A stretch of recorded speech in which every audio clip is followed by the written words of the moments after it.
last time. I'm here this time. So I am still our moderator. We're going to have a couple of people coming in a little later. So again, this is going to be very similar to the first one, except last time we pretty much covered everything right up to episode 6 in terms of like general broad strokes discussion. We're going to cover episode 7 and then season 2, episode 1, and then we're just going to be doing general Helluva boss discussion. Hopefully, our other panelists will be able to swing in as soon as possible. So again,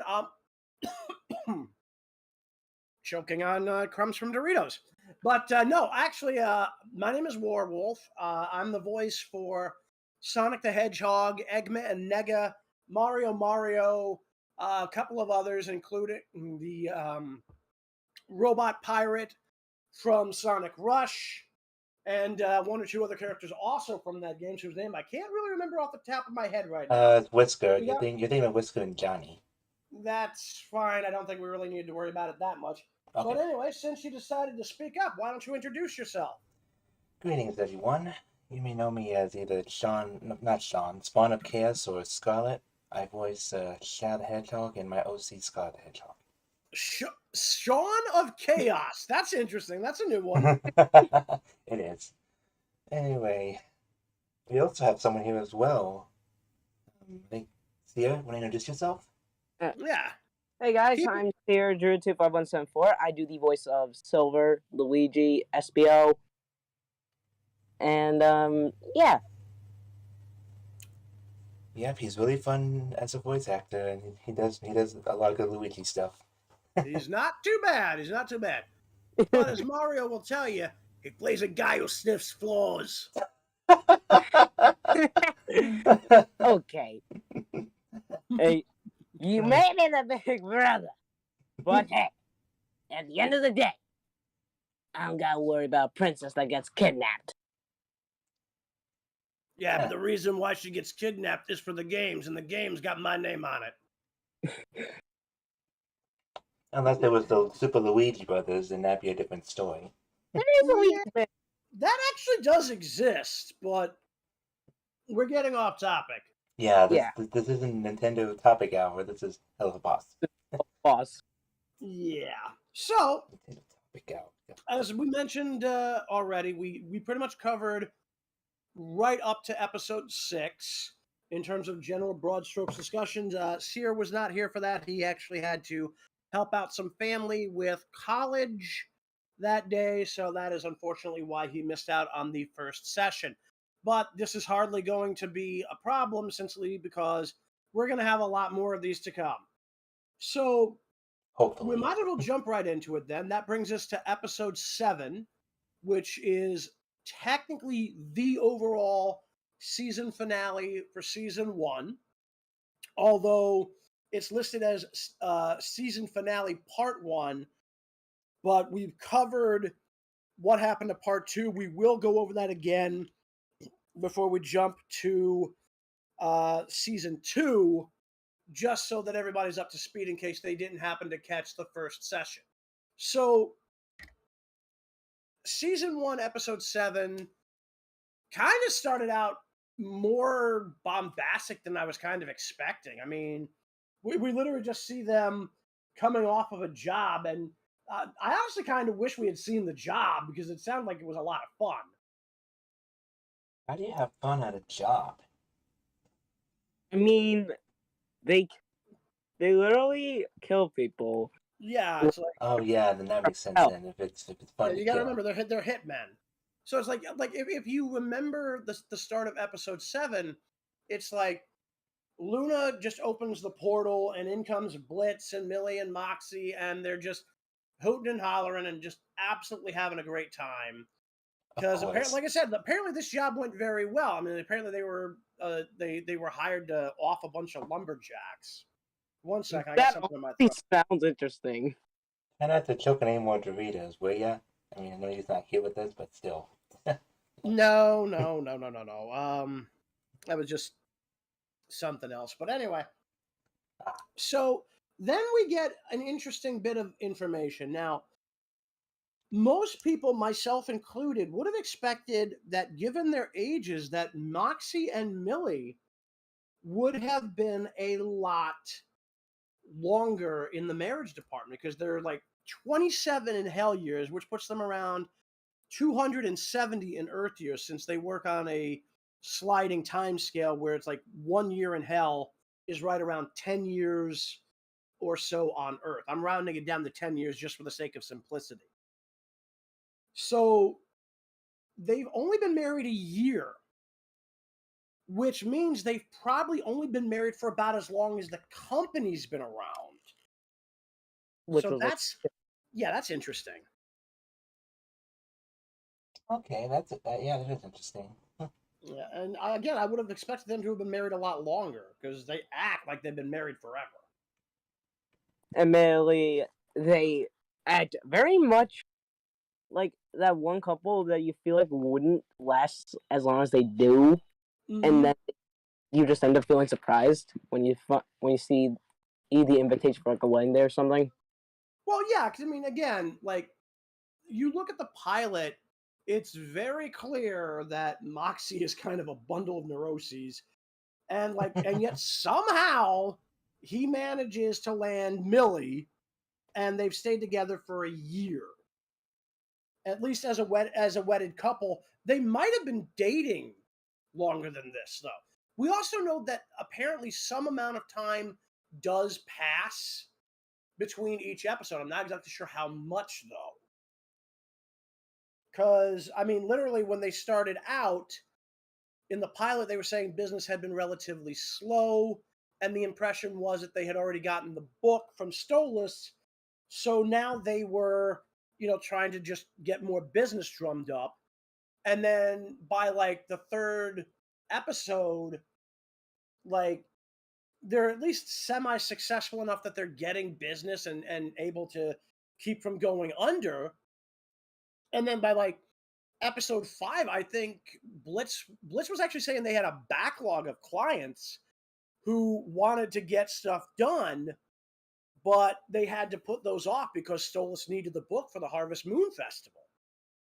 Yep, they did mention that.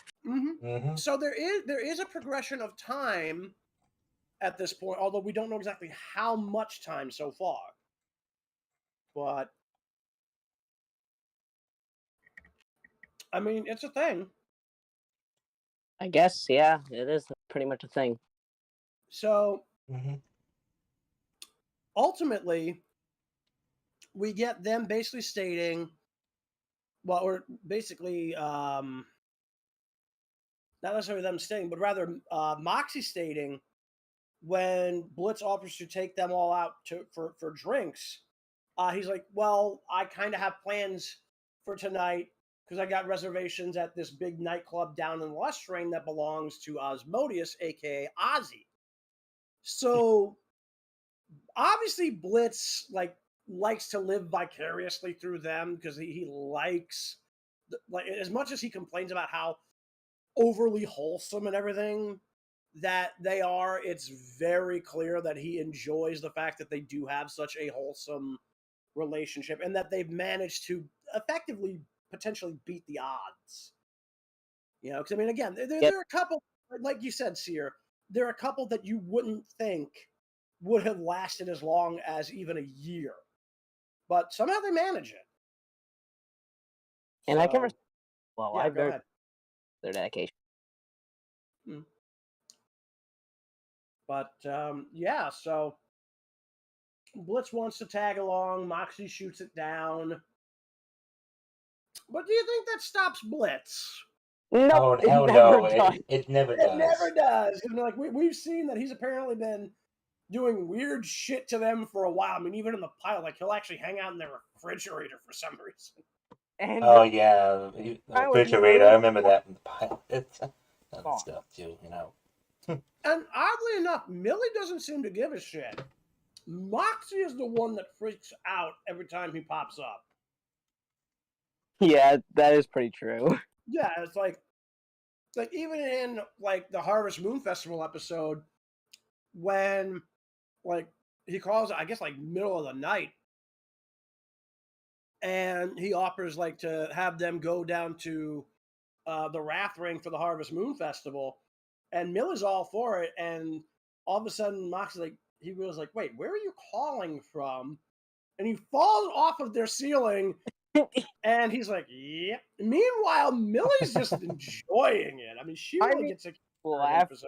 I was laughing when he fell down from the ceiling. That was pretty funny. Yeah, I mean, and you weren't alone because, like I said, I think all of us were. But I mean, the fact that Millie seemed to be getting a kick out of it, it's like, for whatever reason, she just does not have the same reaction to Blitz's behavior as Moxie does. I mean, Moxie's like high strung, as like he's very much like overly tightly wound up, I think. Yeah. But I mean, yeah, overall, I mean, that is like just still hilarious because like she seems to have a much better relationship with Blitz than Moxie does. Although, I mean, at this point, we know that they are friends, him and Blitz. But for whatever reason, Millie has just always been friendly to him. So there's that whole thing. You know what I'm saying? Yep. Yep, friends till the bitter end. And I still want to know how he met these guys. I wanted to. I think they would have and given us an episode like yeah. I'm thinking season 2 is going to give us a lot of backstory. Yeah, season 2 episode 1 gave us backstory of Blitz and Stolas. Yeah, I mean that was almost like half the fucking episode was a goddamn flashback to their childhoods. So yeah, there's that. But anyway, so Blitz follows them to Lust and basically gets denied entry to the club because apparently it's for couples only, which I find very interesting. I mean, it's so wondering. Well, no, because here's the thing: it's like Lust is meant to be basically just mindless carnal attraction, and yet we're talking about couples, or well, it's got to be more than just one person, I guess. Because I mean, there's a couple of people there that are literally having what appears to be an orgy under the table in one of the shots. Oh my god, the way you say orgy! Oh my god, that's just well. That's how you pronounce orgy. I mean, give me a break, man. Sorry. But yeah, no. So basically, in order to get around the no singles rule, he basically calls Stolas and effectively asks him out on a date because it's the only way he can get into the club. Oh yeah, yeah. I remember that. Moxie and his song there, and I mean, to be fair, it's kind of amusing that he does what he does. He's like he's going to the Lust Ring to sing a love song. It's kind of ironic. Yeah, I mean, and honestly, and the kicker is Asmodeus, and he's on the overlay here, folks. If you look almost to the complete right, you'll see almost like you got Blitz right in the middle on the top level of the screen. You look at Stolas at his immediate right, and then right below Stolas is Asmodeus, who is one of the kings of the Ars Goetia. And Jayse, welcome to the party. What's up? Jayse, for those people who are new and didn't happen to be here for the last stream, you want to introduce yourself real quick? Hey, Bubbleheads, I'm Shadow Pines, and I voice Infinite, the Jackal, and Dr. Eggman for Shadow of Chaos. And Did you just call people Bubbleheads? What the hell? Oh my god! It sounded like Bubble to me. No, it sounded like Bubble to me. It's like I think he was here at the near end of the first session, Warwolf. It's like I'm saying for anybody who wasn't here when we did the first session, in terms of like people who are just catching this particular live stream. Okay. Yeah. So yeah. Yeah. Yeah. Glad so you yeah. make it, So Jayse. Osmodius is, of course, the king of the. Lust Ring. No, he's the prince of the Lust Ring, but he is one of the kings of the Ars Goetia. So he does outrank Stolas. and presumably has much more power since he is one of the embodiments of one of the 7 deadly sins. Lust. Which one was the embodiment of again? Say again, Sear? Which deadly sin was he the embodiment of? Lust. Lust. I honestly don't see like Osmodeus as the embodiment of lust, but I guess that is pretty surprising for me, considering I didn't think he was. Yeah, well, that's fine. I mean, either way. But, so anyway, at this point, they basically, he, Stolas and Blitz get into the club, and basically it starts out reasonably okay. Again, like, Moxie's doing this love song, and Osmodeus is like, yeah, that's not what this club is really about. You want to lust it up a bit so this way it fits the theme? I mean, to be fair, he's trying to be relatively fair to Moxie on this. I mean, I got to give him that much. Feel bad for Moxie, and I'm gonna be honest, Yeah, one of my favorite Yeah, characters. I do too. yeah. Well, the funny thing is, because then Blitz tries to defend Moxie and Millie, and it basically just turns into a musical roast of Blitz. Which is kind of fun to hear, and it is pretty catchy. The fact that it was supposedly done on the spot is even more hilarious, though. Yeah, that is pretty hilarious. But it is so funny and catchy. Mm-hmm. So, speaking of the roast, if you look just down below Stolas, you will see Osmodeus. And if you look right in between the two Hellhounds, you will see Fizzarali, who is a cybernetic imp. Meaning, not that he was, a machine built with an AI. He's actually an imp who has cybernetic limbs. Now, if you want to talk about somebody who's an AI based on an imp, that's Robo Fizzarali, and he's on the bottom of the screen near the left side of your screen. Next to, right in between Octavia And Martha. And Martha, yeah. Yes. I'm glad I So- found this good image for the Yeah. podcast or whatever we call So this. yeah, I mean this overlay has almost every character from season 1. There are a handful of characters missing. Yeah, including for example, Androlphus. Androlphus is not in season 1. I know. So we're talking about all the characters from season 1, Jayse. Mm-hmm. Yeah, we were So not at this point, the only characters from season 1 that aren't here are Wally Wackford, Loopty Goopty, Lyle Lipton, Deary, and I think Wally Wackford. You already said his name. Oh, did I? Well, there you go. Then I think we got everybody. Now, if you look at the very, very far right on the top of the screen, it's faded out, but that is Tilla. Now, originally, she was another sibling of Blitz and Barbie Wire, and Barbie Wire is actually right next to Millie at the bottom of the screen here, just to her right. And Just she under is the Verosika.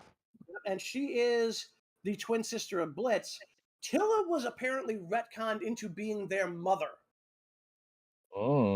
Yeah. So yeah, that's why originally in the pilot it's the Amazing Imp siblings on that one poster in the meeting room, and it has since then been retconned as the Amazing Imp twins. So yeah. Now, like I said, I mean this turns into basically a roast of Blitz, and we also do get not only do we get the fact that Fizzarali had a history with Blitz, Verosika comes back, and she is, very willing to just roast him musically as well. And again, it's very much worth noting, she was so much in love with the guy that she got his name tattooed on her body and still has it. was like to me a shot of left field, because when you look at it now, you know that like, hey, they're now essentially like, hey, I hate you, wish you didn't ditch me, and then you find out that she's she still was carrying a torch too, because if you look at episode 3, when Blitz when he does straight up fall out of the van, she does briefly look concerned for him. So, I mean, he isn't looking, so I think she felt safe in doing that. But yeah, no, I get the impression she is still carrying a torch for him. Mhm. Because, I mean, again, if she were completely over him, she would have probably just gotten that tattoo removed. Yeah, you think she would have got the Yeah. tattoo removed already, but apparently not.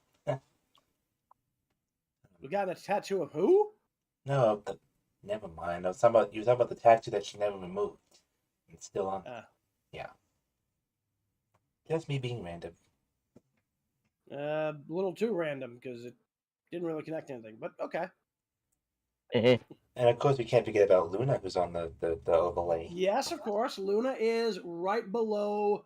She's in a direct line below Stolas. You got Stolas, Asmodeus, then Luna, and to the immediate left, all the way at the end of the screen, you will see Vortex, who is the only other Hellhound character that we've seen so far. Now, Honestly- unlike Verosika, he has yet to reappear in the show. It basically Yeah. like a one-time I didn't know character. that Vortex's name was Vortex until someone actually pointed it out to me. Yeah, I mean, Verosika apparently- herself said it. yeah, I mean, Which- she names heard she name directly- drops him right in episode 3. He also goes by Tex with his friends, so there's Yeah, that. I heard her call him Tax, not Vortex. You might want to clean your ears out on that one, dude. Just she Yeah. blamed this Vortex in episode 3. I feel like I'm remembering something wrong too. I mean, we're not talking about vortexes, if that's what you're thinking about. No, the character's name is literally Vortex. Yeah. Okay, then. Anyway, so basically, like I said, the rest of the episode, for the most part, turns into a roast of Blitz, and it kind of also starts driving a bit of a wedge between Stolas and Blitz because Asmodeus starts taking a couple of shots at Stolas as well, implying that the family, he and his family are somewhat estranged at this point. They are not separated in the sense of a divorce yet at this time, but Stolas is still feeling a bit embarrassed, and instead of speaking up for Blitz, kind of hides, and that's ends up being like a major blow to Blitz. Because it was probably like the worst thing Stolas could have done in the situation he was in. Yep. But he did, and we can't change that. Right, and so basically what ends up happening is they end up leaving, and like Stolas decides he's going to, try to make things up to Blitz, wants to invite him in, just have a nice quiet night. And basically Blitz just shoots him down and basically just says like, okay, it's pretty clear that the only thing you ever want from me is sex, and you make that clear all the time, and he just bugs out at that point. So that is pretty much where season 1 ends. Now, we mentioned earlier this was listed as season 1's finale part 1. Part 2 of the finale is currently being held up with some kind of legal red tape having to do with some form of copyright issue. We discussed this relatively heavily last night, but for just a quick refresher, Vivian Medrano, the creator of the series, has stated that at some point we're supposed to get that episode, but we don't know when. And we don't know what the exact copyright issue is that's holding it back. Basically, There are two prevailing theories. One is that it had to do with either a character from Hazbin Hotel possibly popping up, or a character that Medrano thought she had owned the rights to, but there being some kind of other issue involved in that, or an issue with the potentiality of a cover to a song by an artist By called Kesha, right? by Kesha. Yes, Die Young was also a video that she did with this other character that might have also been part of the copyright issue, because that video itself has been either delisted or flat out taken down. Which is It's delisted, I think. delisted. Yeah. Okay, that at least. We honestly we don't know if it's delisted or taken down. It's just no longer visible I think there. it's listed. From what I remember seeing in a video talking about the situation. Well, we'll probably never know. It wouldn't matter either way. It's just either way, it's inaccessible to the public. But I just hope they do get this episode out because this is a really big cliffhanger that they're leaving us in. Well, no, because that brings us to episode 1 of season 2. Mm-hmm. And The flashback. that starts with a flashback within. It basically starts with 2 flashbacks. So The this first is a one, flashback within a flashback. well, Yes. no, it starts out all the way back in childhood for Stolas, who's about like 11, apparently, when this happens. And basically, he has been determined to be old enough to be told what his duties and responsibilities are for the Ars Goetia. And he basically gets it dropped on him literally like so fast his head might as well be spinning that he is engaged to Stella. And the first shot we see of Stella is literally of her strangling a dog. So, I mean, You hate Stella. well, yes, because like the character literally is an abusive asshat.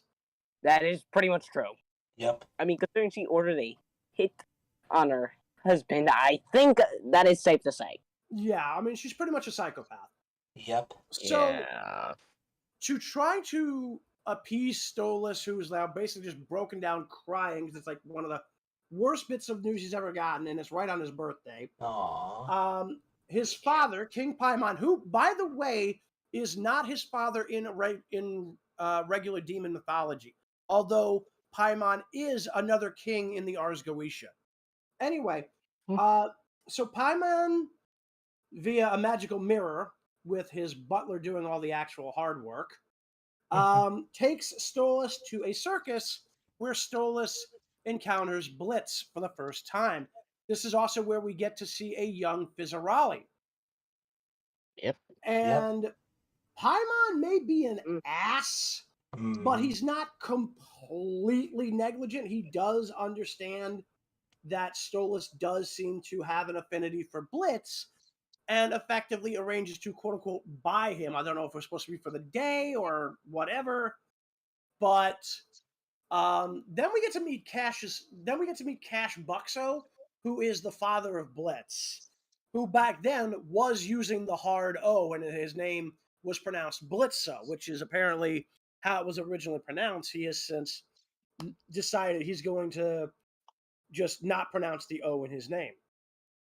So Blitz basically gets quote unquote sold to Paimon, at least for the day, for a wadded up $5 bill and a condom. Kind of found pretty funny. Oh, Which gee. is Oh, the which way is like it's like we know that Blitz's father is supposed to be a colossal ass. I mean, he mentioned this as far back as the pilot, that he did not get along well with his father, but this is ridiculous. So, yeah, anyway, it turns out that Cash then basically coerces Blitz into arranging to steal as much as he can from the Ars Goetia mansion, and amazingly enough, it works because he manages to con Stolas into helping him with it. But he actually does form a relatively decent friendship with Stolas.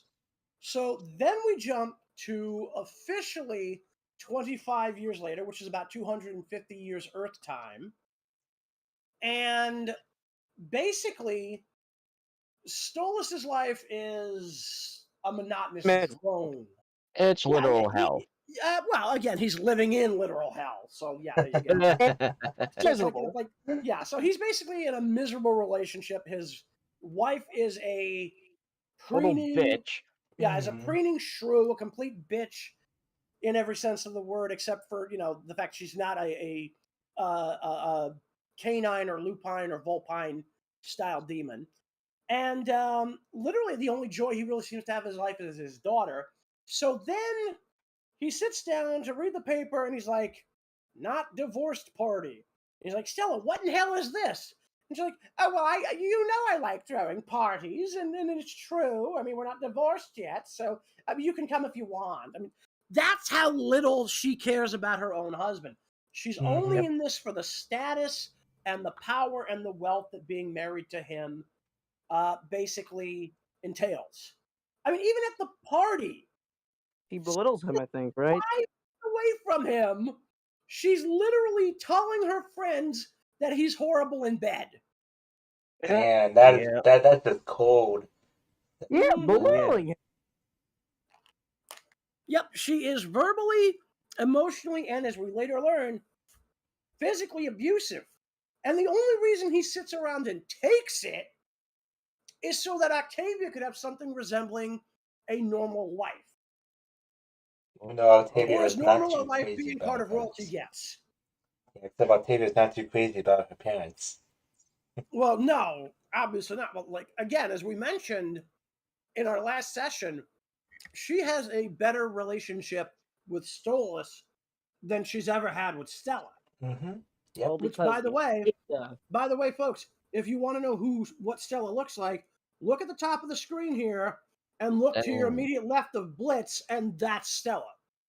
Yep, the white owl demon. Technically, she's a peahen.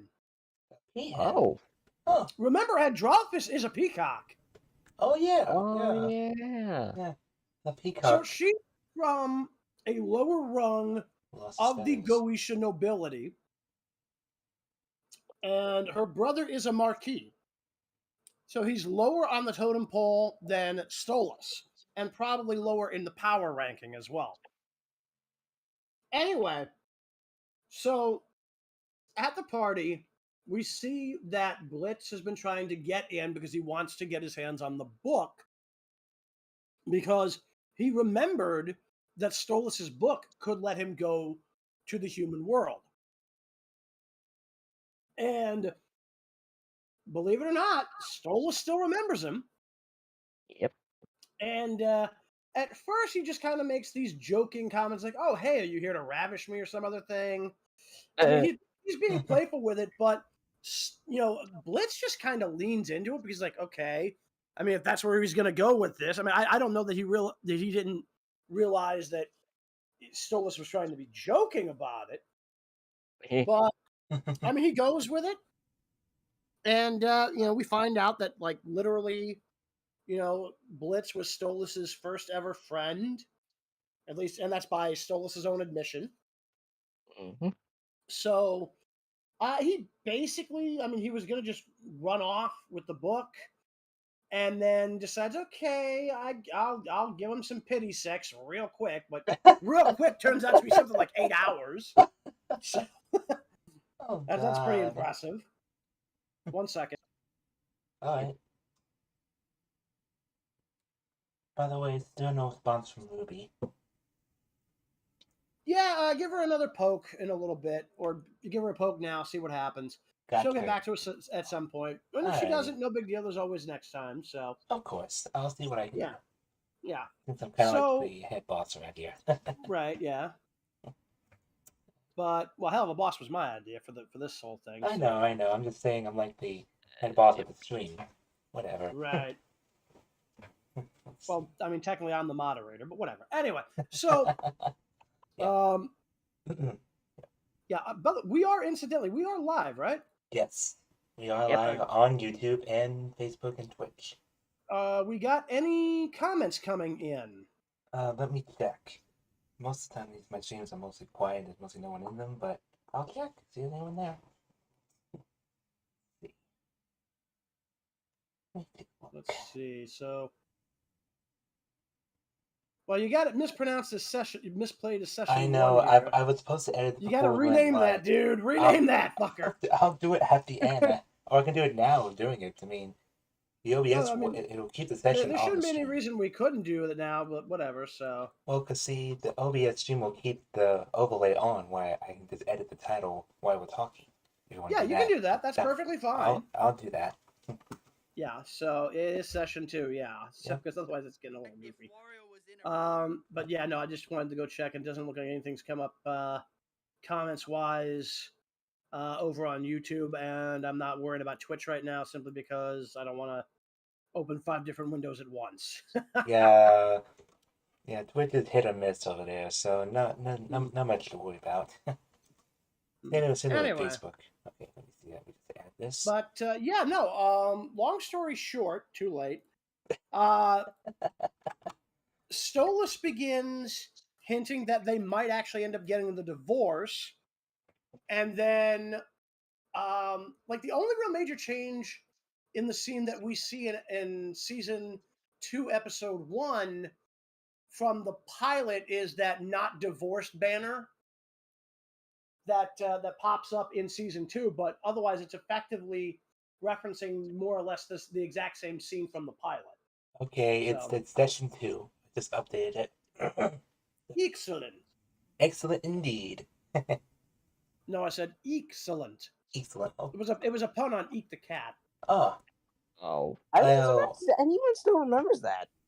I feel bad for the cat. I grew up in that time period, dude. I mean, Eek was like, what, 92, 93? Oh, eat the cat. Yeah, but let's not Okay. get sidetracked though. Yeah, no. Yeah, let's whatever. Anyway, let's moving not on. get sidetracked. Moving on. So that brings us to effectively the moment of the modern day in which, like, we basically see that Stolas has basically drunk himself stupid after that whole problem of what happened at Ozzy's, and Blitz basically kind of, feeling like he's only being used as a sex toy. So we get a couple of interesting scenes during the song, which is just called Stolas Sings, which is, okay, not exactly creative in the title, but whatever.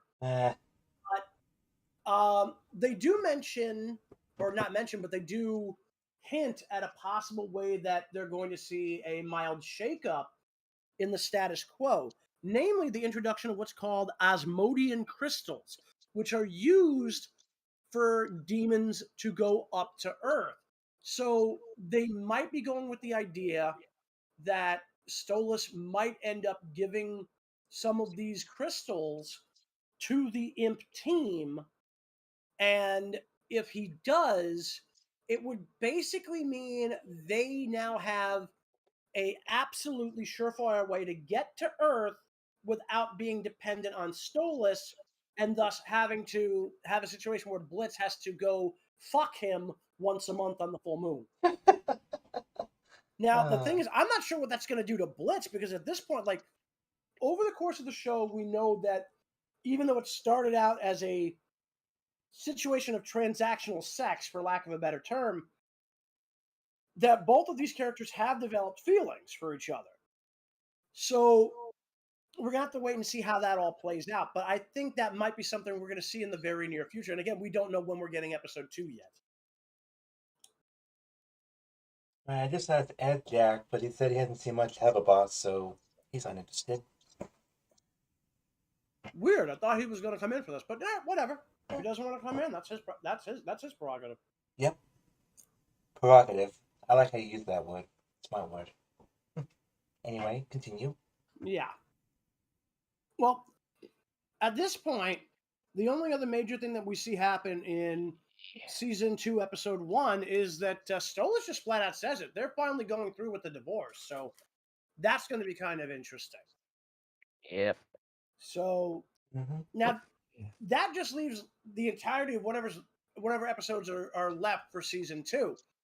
So, I mean, if it's going to be around the same general length as season 1 was supposed to be, it should be like 8 episodes. So we've got at least another 7 to go. Yeah. So we've got a couple of sequel hooks from the latter part of season 1 that I think are going to come into play. I expect we're going to see the cherubs again. Now that's Colin, Keeney, and Cletus. And if you want to know what they look like, top of the screen, far left, you've got Keeney at the top. Cletus is the one who kind of looks like the baby with the oversized head. And Colin is to his immediate left, and they looks like a are sheep. cherub. Yes, they are. Yeah, Colin and Keeney are both sheep, and they are the members Cletus of looks cherub. more humanoid. Well, He Cletus, I just said kinda does. Cletus looks more like a human. Mhm. Yeah. At least they're not bad. Hey, Sorry. Shadow, I'll go to my hoping, room. though, Shadow, go to your room. Yes, I'm hoping boss. though that we do get to see like the two agents from like episodes. I think it was like episode 6. Yeah, Yeah. like they're actually right there, right next to Stella. right next to Stella, and also right next to the cherubs. So yeah, I think we're gonna see them back because they probably have the biggest sequel hook in the series thus far, other than Stryker. And speaking of Stryker, he's right below Stella.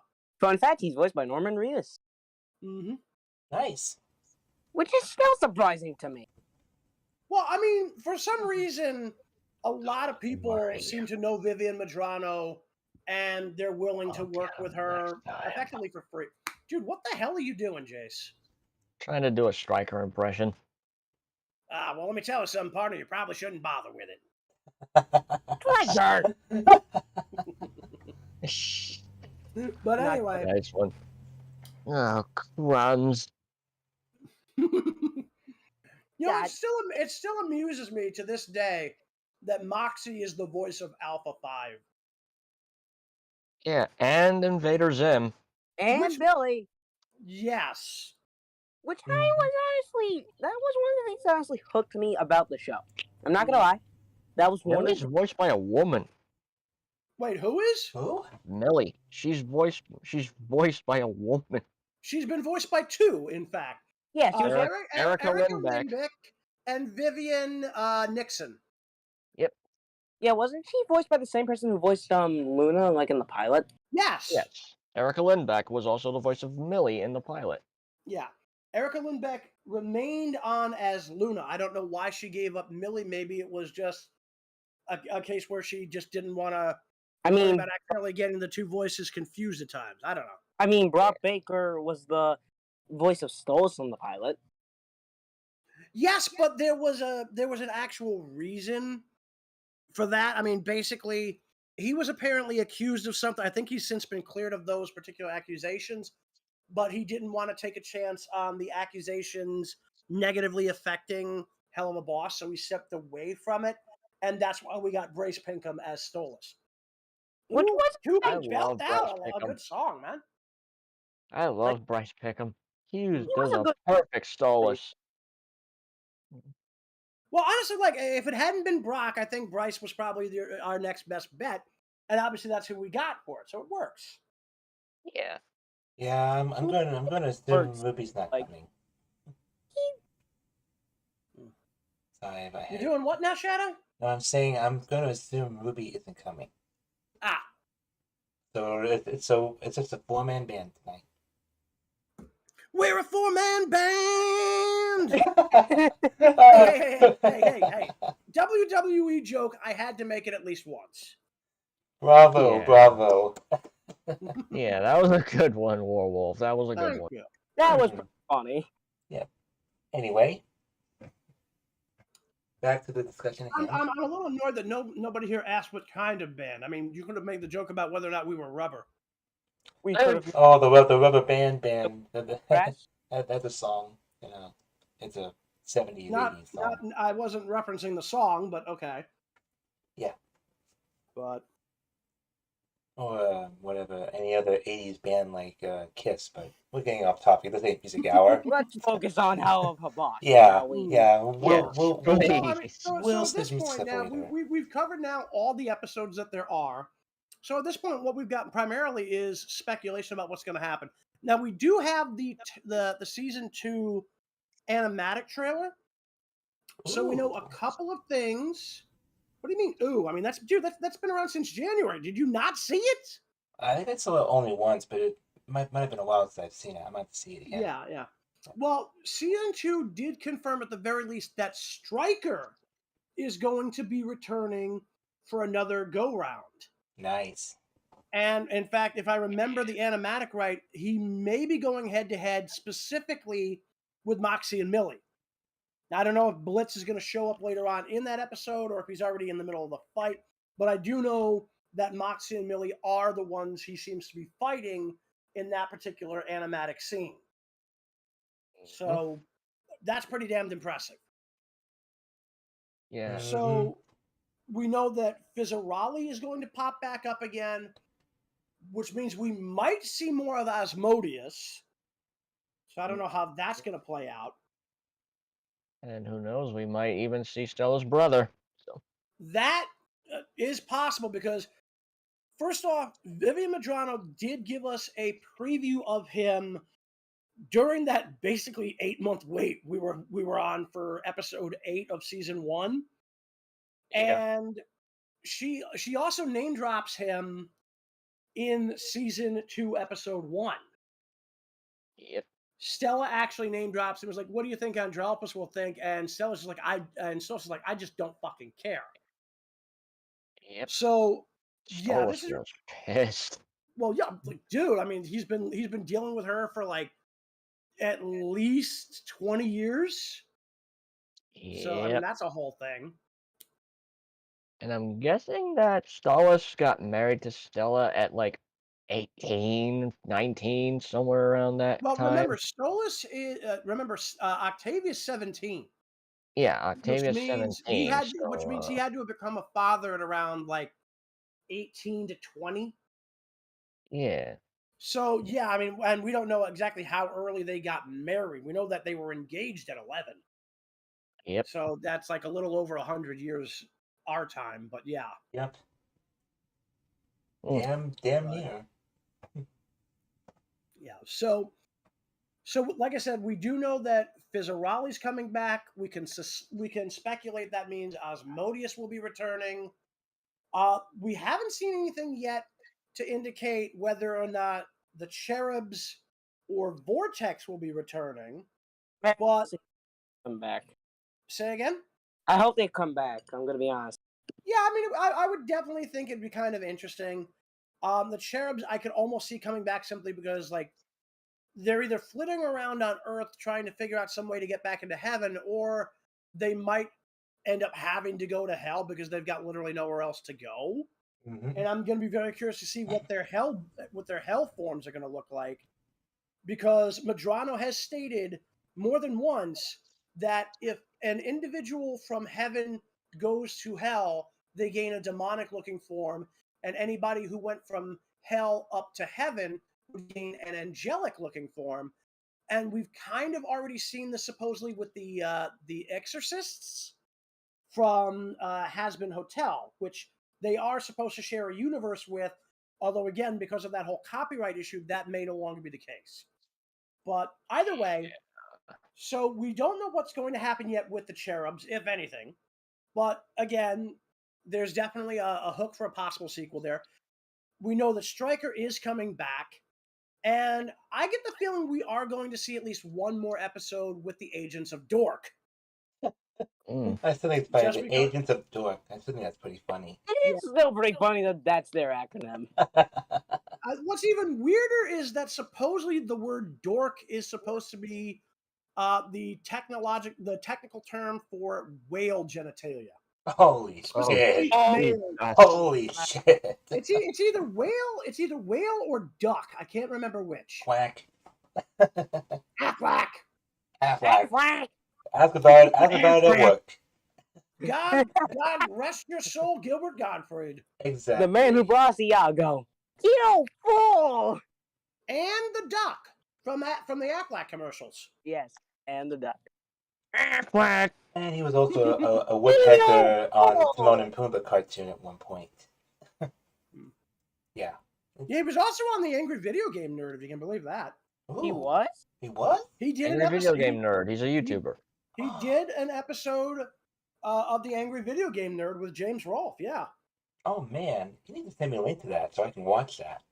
I'm gonna look this up now. Because Well, do it after the stream, dude. Do it after oh the wait, stream. I remember which episode. Yeah. That was fast. What are you? Speedy Gonzalez here? Ándale, ándale. I guess it's all like yes, my amigo. I'm glad we're having fun here. So, getting back on the topic here, there is one scene in the season 2 animatic trailer that has a lot of people curious and a lot of heavy speculation. because it's right at the end of the trailer. We see a blackened hand reaching to put down a cell phone while rose petals fall. Now, I am very curious as to who that hand belongs to, because at this point, it could be Fizzarali. It could also be Stolas. We don't They know. have claws. Well, they all have claws. That's not a big particular problem there, dude. Oh, yeah. But But were they painted? Right, because we don't know if they were painted or not, because the whole hand was jet black. Oh. And it's also an animatic. Right, so we don't know who it belongs to. It could be Stolas, it could be Fizzarali. I would actually be very curious to see if it might belong potentially to one of the imps or even Luna. Like, because we know, like, the main reason I'm starting to lean towards it being Fizzarali is because we know Fizzarali is a cyborg. And it might be that this is from a scene that deals with how he got the cybernetic components. Because apparently there's like an IV stuck to the hand. So I mean, I'd have to go back and double check. Cybernetic. Sorry, couldn't resist. What were you even doing? I was trying to do a bit of a robot cybernetic. You know, something like Sonic Movie 2 where Eggman was doing a robot sound. You know. Yeah. No. Yeah, sorry. A bit of bad voice font. Continue. Yeah, it was a little ridiculous, but so yeah, I mean, we'll have to wait and see who that hand belongs to, and we'll have to see what the actual context of that scene is, because we haven't seen it.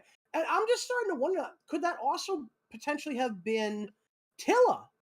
Because we haven't actually seen her in the show yet. I mean, we've seen her one-off on a poster in the pilot where we got her name. We see her on Blitz's phone at the end of episode 7 of season 1, but she hasn't directly appeared directly in the show. Yeah, so much speculation.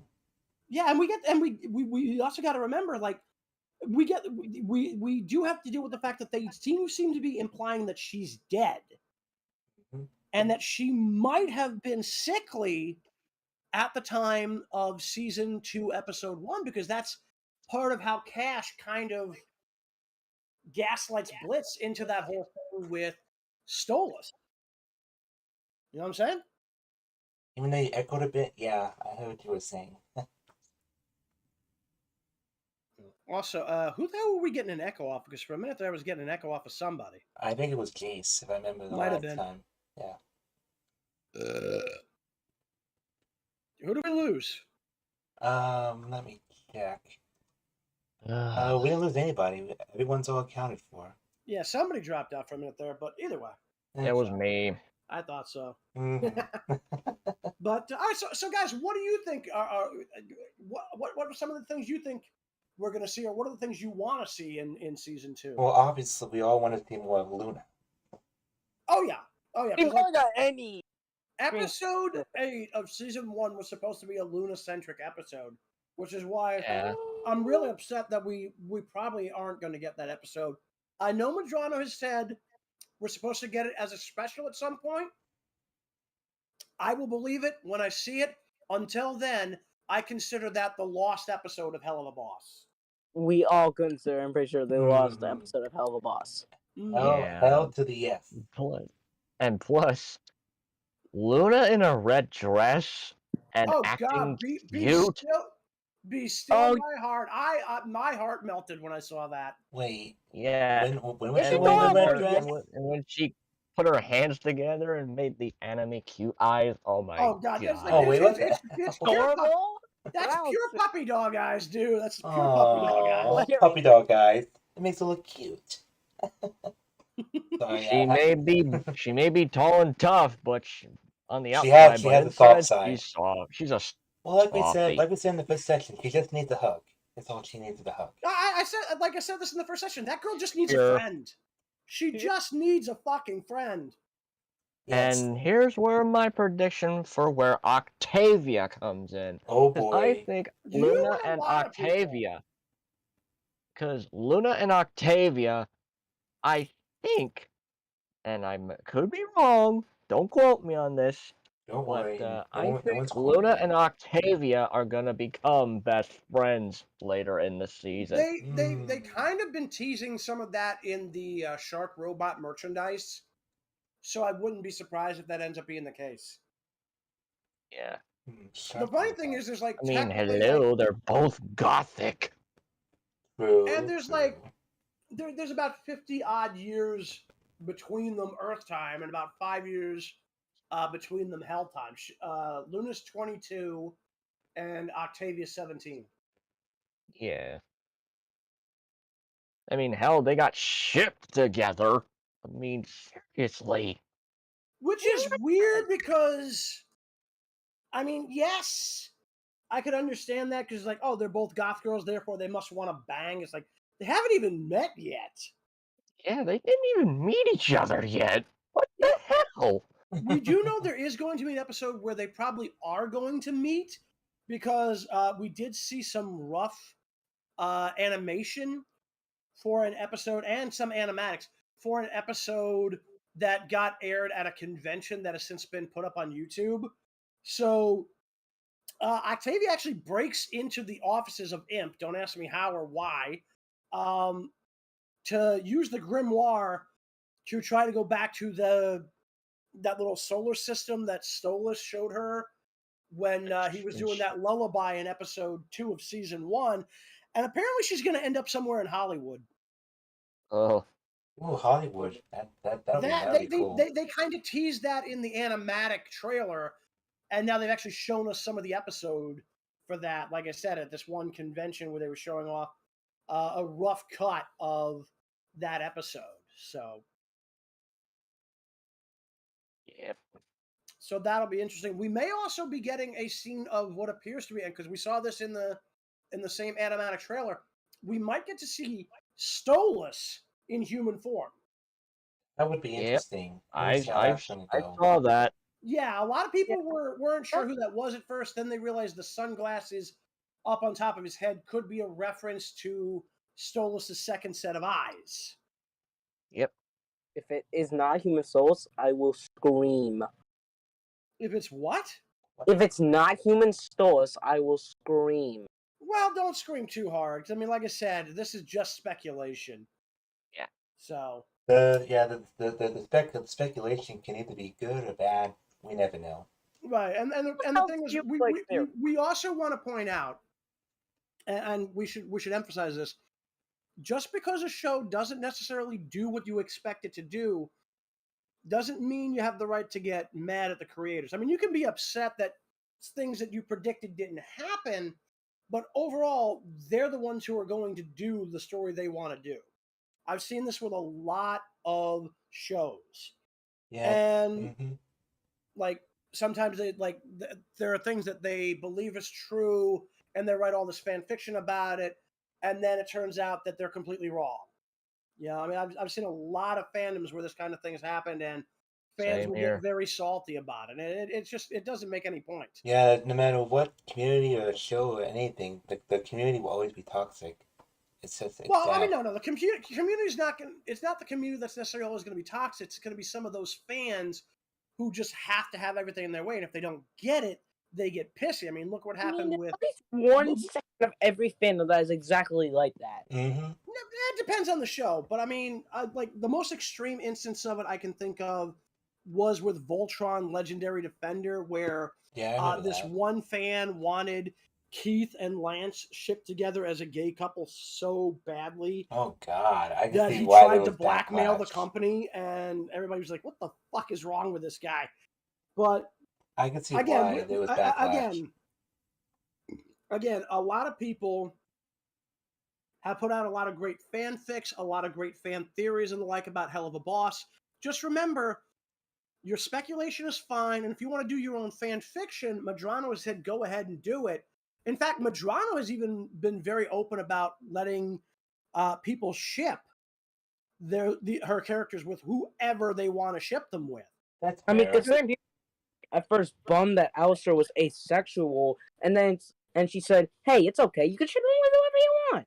Yeah, basically, this was something that did come up. Because initially, it wasn't even stated in the show that he was asexual. That came out later.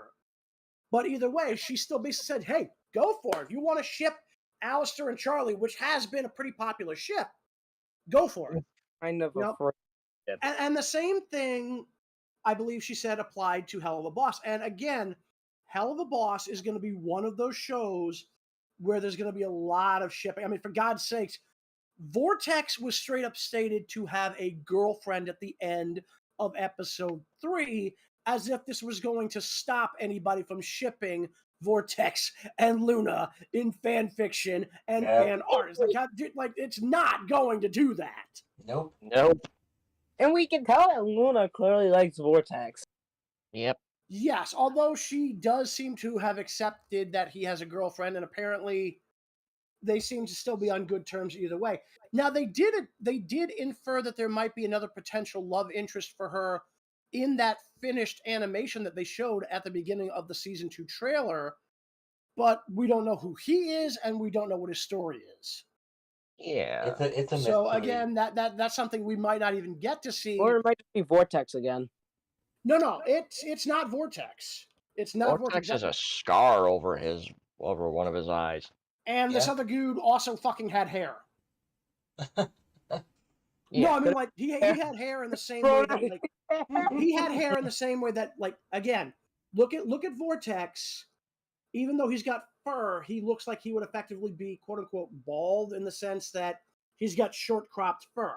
You look at Luna, in her human form, she has hair that basically matches her Hellhound form. Vortex, in his human form, basically has a crew cut. Yeah, which is freaking badass. Right, and this other Hellhound has hair kind of in a similar style to Moxie, somewhat ironically enough. So we don't know what his name is. We don't know what he does. We don't know how they met, but I'm going to assume this was at the party that Luna said that Tex invited her to, because that was listed on a note at the end of episode 7. Episode 8 supposedly was going to be, I think, Blitz going to pick her up from the party and then just sticking around for a while. So, I mean, again, until we get that episode, we don't know what that was really all about.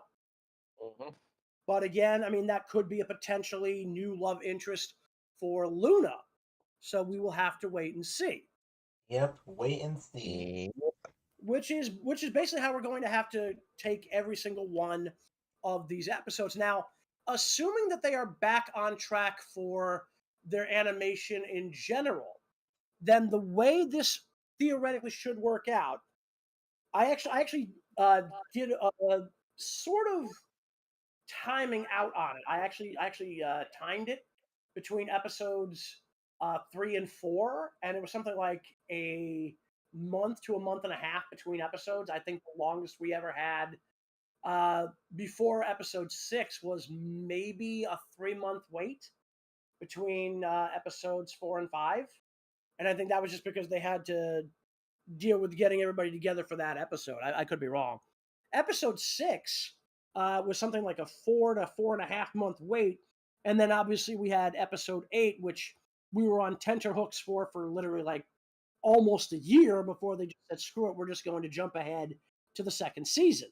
So if that same scheduling holds true, then my expectation would be that season 2, episode 2 is probably going to drop around October.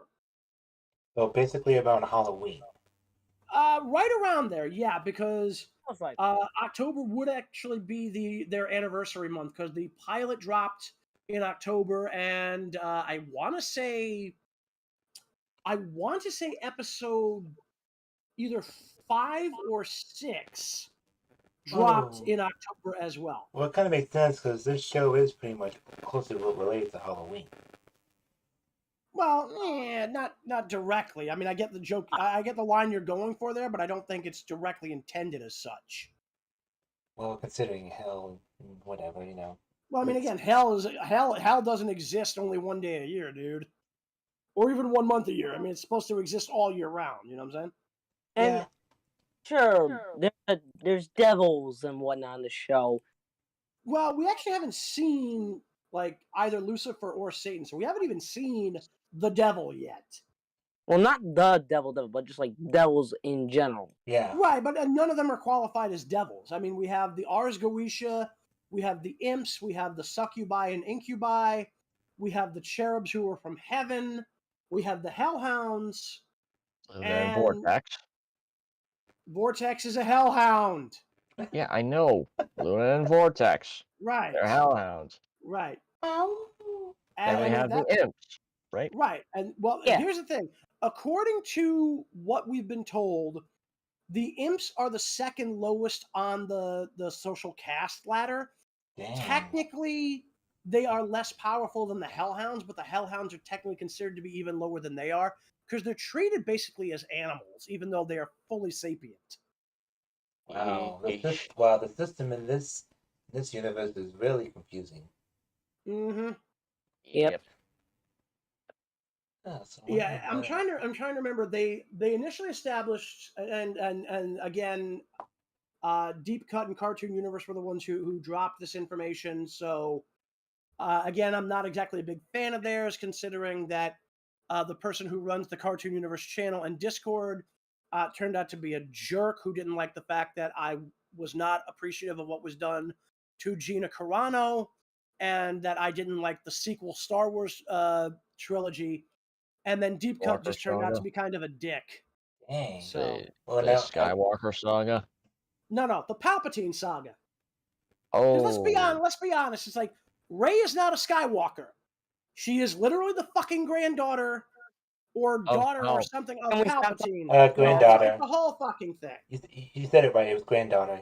He's the granddaughter of Palpatine. So yeah. Well, no, I think she's supposed to be related to a clone of Palpatine. A clone? Okay, this. Okay. Yeah, now we're the just getting sequel into Star series was a Wars mess. now. The sequel series was a fucking mess. Okay. Wait. Anyway, I'm actually sub to Cartoon Universe. Should I still be sub to them, or should I just unsub? I mean, if you want to watch them, go ahead. I watch them myself. Okay. I'm just not a fan of Deep Cut or the woman who runs the channel overall because of the way they personally treated me. So, but I'm not gonna say don't go watch them because like even I still watch them even if I think they're dicks. And we're still live too. So yeah. So, but anyway, Please do not. according to the way that they said that Vivian has stated that this was structured, you have Lucifer and any other fallen angels that are under him in terms of the power structure. This is basically, and this primarily means you've got Lucifer as the king of hell. Then you've got Charlie and Lilith, who are his daughter and wife, respectively. Wife and daughter. Cute. Yeah. Charlie is not his wife. No, I said Charlie and Lilith, then I said daughter and wife because that's how I introduced them. I introduced Charlie first and then Lilith. Therefore, it's daughter and wife. Oh, right. Yeah. So you got Lucifer, then Charlie and Lilith, and then below them are any other fallen angels, which are usually going to be probably other members of the fallen angels. At least one of which is in Ars Goetia, and that is, of course, Asmodeus, because they are basically the princes of the pride of the various rings. Yep. Below them, you have the Ars Goetia as a general whole. Then below that, you have the overlords who are restricted to the pride ring because they are sinners, and the sinners are all trapped in the pride ring. That's why they have an overpopulation problem. Oh, jeez. Because that's actually because like this is also why Imp is headquartered in the Pride Ring. That's where you get the most customers. That's where you get the only customers you're going to get if you're going after targets in the living world, for the most part. I thought it was the Wrath Ring. No. They established that the Imp, the company, is in the Pride Ring. In fact, Imp City is in the Pride Ring. Oh. Imp City is also established as being a very young city. It was set as being established in 1981. Oh. So yeah, the city is fairly new. So yeah, I mean, like it's like right up near like the lower left side of the screen. Anytime they show that sign of Imp City, right, Yeah. like right next to the Imp building. But yeah, no, it's established 1981 on that thing. So yeah, so it's a relatively young city. It's only about 30 years old or so. So, Interesting. so there you go. So Mm. anyway, um, after the overlords come the sinners, and then after the sinners, you've got the hellborn, which then go in terms of general power, which means pretty much everybody else, and then you have the imps, and then the hellhounds. So Yeah. that is basically the hierarchical class structure of hell, at least as far as we've been informed. Well, at least we know. Mm. At least we were informed on those details. Right. Now, as far as the rings themselves, now I'm glad I actually thought to keep this. I've got the stack map that again came from Cartoon Universe. Oh, nice. So the rings are stacked one on top of the other, and each one has a different ruler. So at the top of the stack is Pride, where Lucifer is the ruler. He is the king of hell overall, but each of the rulers of the rings are referred to as princes of a specific ring, relating apparently to a specific sin. So Lucifer is the prince of the Pride ring. Satan is the prince of the Wrath ring. We don't know exactly who's in charge of the Gluttony ring at this point, because it looks like it might be not a monarchy, but a duarchy, because normally this would have been Beelzebub in most demon mythology, but in the show they reference Beelza being female and someone named Bub as her lover. So this could be a married couple that somehow combined to become Beelzebub, and that's where we get the name from. Okay. Then you have the Greed Ring, which is run by Mammon, and we haven't seen him yet, but he is depicted on the currency of hell. And in fact, we see that in the episode Lululand, when we see all the money that basically Moxie has spent on trying to knock over a single target at that one game booth. Yeah, I remember that. Yep. That was pretty fun. That was funny. It's like the guy said, "Try again. Come on, Yep. get Yep. it down." Really. Yeah. Then All that time he was flirting with Millie. I Yeah. know. And It made me then want to punch that guys, guy. easy. So we're still running this down here. Below Greed is the Lust Ring, and that's where we've met Asmodeus. Then we have the Envy Ring, which theoretically is probably ruled by Leviathan. And finally, we have Sloth, which is run by Belphegor. So at this point, we've only been to 1, 2, 3. Looks like we've been to 4. We've been to 4 of the 7. Yeah, we've been to the majority of them. We've been to a little over half. So we've seen Pride, we've seen Wrath, we've seen Greed, and we've seen Lust. Wait, when did we see Greed? Lululand, dude. Yeah, Lululand. They're in the Greed Ring in that episode. That's why it has a green sky. Oh, okay. Yeah, basically you can tell which ring you're in based on the color of the sky. Pride has a red sky, Wrath is kind of an orange sky, Gluttony is apparently yellow, Greed is green, Lust is like a navy blue-ish. Envy looks like it's straight up purple, and Sloth looks like baby. Yeah, hang on a minute. Can we do a screen share here on the stream without any issues? Because I can put up the stack. I think we can. I mean, the stream will still be on this overlay. I mean, no one's gonna really see it. That's fine. I mean, will this show up on top of the overlay or what? Probably won't, sadly. Okay, then what I'm going to do is I'm going to send it to you. Okay. And you could probably put it up over the overlay, right? Yeah, I just have to find what. Yeah, give me a minute.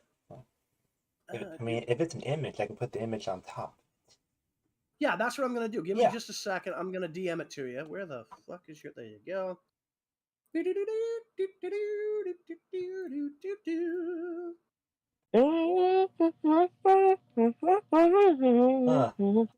do that. I think we need our own jingle machine or something. No, we do not. No, we do not. No, we don't. No, we don't. Anyway, I just sent it to you. Alrighty, I'll take a look. So that should go there. That should work fine. Did that work? Yep, I just gotta save the image and put it in on my computer. Oh, there you go. Yep. Sit And tight, see folks. if you can put that This up. shouldn't take too long. No, you're Get some telling people to sit music? tight as opposed to what? Sitting loose? Can we get some elevator music? I don't have Please any. no. And we wouldn't want any anyway. Yeah, elevator music is so 1970s. Elevator music sucks, period. Well, yeah. It's only good if you're inside an actual elevator. Well, I mean, if they got like if they got like elevator music that was like 80s 80s rock, I'd be fine with that. But all we get is this ridiculous like it's like you're trying to put people asleep in the fucking things. Unless you're thinking about the song "Love in an Elevator," that'd be a whole different story. We are. That is more information than I think we ever needed to know. All right, there's the Yeah. range. There we go. So this is the stack that I got off of one of the deep cut videos. So, like I said, you got Pride and actually Lucifer's right there on the top of the Pride ring, right next to Alistair. And then if you look Angel. down at Lust, you've got Asmodeus. Asmodeus. Yeah. So the only ones we haven't actually seen, like I said, at this point, we haven't seen Belphegor, we haven't seen presumably Leviathan, we haven't met Mammon yet, although we know he is the Prince of the Greed Ring. We haven't met Beelzebub, whether or not it's one person or two, and we haven't seen Satan yet either. So Lucifer, we've technically seen on a portrait in Has-Been Hotel. We don't know if they're going to be able to continue using that design, if they want to bring him into Helluva Boss. They might have to come up with specific designs for any like characters that are going to be introduced that would have otherwise been in both shows. So, interesting note, there is a poster advertising Angel Dust in the Lust Ring, although I'm not sure why. Oh yeah, I saw that. In the scene where Blitz gets thrown into that dumpster when he tries to get into Ozzy's on his own, yeah. Like, I actually didn't notice that until, like, the second time around watching it, so. Mm-hmm. It could be hinting at something. It could be what? It could Hinting. be Hinting what? I don't know. A crossover, maybe? Well, again, the rumor was, like I said, that one of the possible reasons there was a copyright issue could have been because a character from Has-Been was supposedly going to do a crossover. Given that we do see a poster of Angel in the Lust Ring in episode 7, that isn't as hard to believe as you'd think, but I mean, we'd have to wait and see. Because like I said, we don't know how they're going to handle that issue, or if they are. You want me to still keep this up? Mm-hmm. Okay. Well, if you want to, go ahead. Yeah, I mean, at some point, I'm gonna get one of the stacks that they did for the power structure in Hell, but I'm not going looking for that right now because I'm being a lazy bastard. No one's judging you. All kind of lazy in our own ways. Yeah, well, no, I mean, like I just don't want to go hunting for a different video while we're working on this one. I mean, this I had this just sitting around, so. Huh. Yeah. Sitting around, okay. Yeah, because I actually did go looking for this during our first session, and I just decided to keep it just in case. Technically, we're all sitting down, pretty much. Yeah, No, that's true. That's true. That's true. Yep. As long as we're comfortable, the audience is comfortable. Mm-hmm. But yeah, so I mean, at this point, this stack also has what what Cartoon Universe believes is likely to be the populations of each ring. Now, obviously, the Hellborn can go to any ring they want. Obviously, we got that because again, you've got Imp City, which is literally a city primarily for imps. We've got Stolas living in the Pride Ring, so there's that. Millie's family comes from the Wrath Ring, and by the way, yes, that is Sally Mae on that second image set there on Wrath. That's Lynn and Sally Mae. That's Millie's mother and sister, respectively. Oh, they're monsters. Aww. Millie And are yes, from Africa. And Sally Mae apparently is transgender. yes, this was actually confirmed, and in fact, she's played by a transgender woman. Yep. Mm. It don't count if you can't find the bodies. Which reminds me, I only just remembered this. We have confirmation that Sally Mae and at least Agent 2 from the Agents of Dork will be reoccurring at some point in season 2. Sorry if I laugh at that name. Nice. They were on a Q&A live stream on Vivzy Pop's main channel, and they did confirm that they are going to be coming back. Now, whether that's season 2 or season 3, I don't know, but I'm going to assume season 2 because I don't think they've gotten so far ahead that they're already working on season 3. Yeah. I mean, they could have the scripts done for season 3, sure, but I don't think they're getting anywhere near the animation yet. I mean, they're still working like season 2. You know what I'm saying? You think they would try to finish season 2 first before they just jump to season 3 already? What we would have to assume, yes, because I mean, again, the only reason we even got season 2, episode 1, instead of waiting for them to drop, season 1, episode 8, was because they just said fuck it, since episode 8 is more or less just to be something done purely for the sake of doing a little bit of fun, celebration of the show kind of thing. Because according to Madrano, season 1, episode 7 was the genuine season finale. Mhm. Episode 8 was just going to be done as something extra. Mm-hmm. So that's why we jumped, even though they had that in the can, they were still fighting to get that put out, and they just said, screw it, we're just going to give you episode 1 of season 2. So, I mean, they probably had that done for a while as well. So that could even throw off my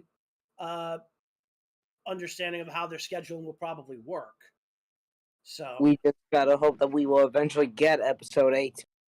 Yes. Again, Madrano has promised we're supposed to get it. It's going to be dropped at some point as a special. And as I said before, I will believe it when I fucking see it. So right now, I am calling that the lost episode. So take that I think as we you will. will pretty much say it is still a lost episode. Well, no, I mean, if it drops, it's no longer a lost episode because, I mean, look at it this way: the first pilot for Mighty Morphin Power Rangers was technically the lost episode of Power Rangers for the longest time before they finally just decided they were going to throw it at us. And I think it was during a repeat season. I think it was like during the summer repeats for Power Rangers, which is the only reason why they got away with it. I think today is National Power Rangers Day or something. What? Yes. It's an actual That day. is weird. Well, you mentioned Mighty Morphin Power Rangers, so Yeah. that's why I Well, mentioned that. that just because we were doing a discussion of like lost episodes, but yeah, it's like, I mean, you want to talk like lost episodes? There was an entire lost season of the 2003 Ninja Turtles series. Oh yeah, Really? Ninja Tribunal, right? Yeah, the Tribunal and the Demon Shredder. Yeah. It was more Wow. like a different version of that season. No. It was actually the actual season. See, they had set that up in season 5, but for whatever reason, they jumped past it and they did Teenage Mutant Ninja Turtles Fast Forward. I think what happened was that because I'm not sure either way. All I know is here's what I that's- remember. well, again, no, dude, we're getting off topic anyway. But Mhm. the point that I'm trying to make here is like, you want to talk like lost episodes. If it never comes out, then it is truly lost. If it does eventually drop, I mean, then it's the lost episode in the sense that it was not released at the time it should have been. We really need to do like a podcast or something on media. Oh, Right. don't worry. It'll be in the future with Sear. Don't worry. In the future. Yeah. Yeah, I mean, we can always do something like for like Ninja Turtles or something in the near future if you really Yeah, want to. because But I know because genuinely- I've watched almost all the Ninja Turtle series, so that'll be a fun I have session. the only one I haven't watched is Rise of the TMNT, and I Me refuse to neither. go anywhere near it. I've only seen one or two episodes. I haven't gotten near it since. I saw one episode of it, and it was their Okay. wrestling episode, and I hated it. Anyway, moving Mhm. on. Yep. Moving back to Helluva Boss, since that is our Yeah. topic of the show. Yeah. So Often. again, we know that Agent 2 at the very least is coming back. We know Sally May is coming back. So that means we are going to see a couple of the storylines. And we know Stryker is coming back as well. Good. So I mean, well, dude, we talked about this earlier. He's in the season 2 animatic trailer. Yep. Like, dude, were you paying attention when we were Yes, talking about I this was. earlier? I was. Are you sure? Because it sounds like you're only just now realizing that we mentioned this. Anyway, no, so yeah, I mean, so this means we're at the very least we're following up on the Stolas contract storyline.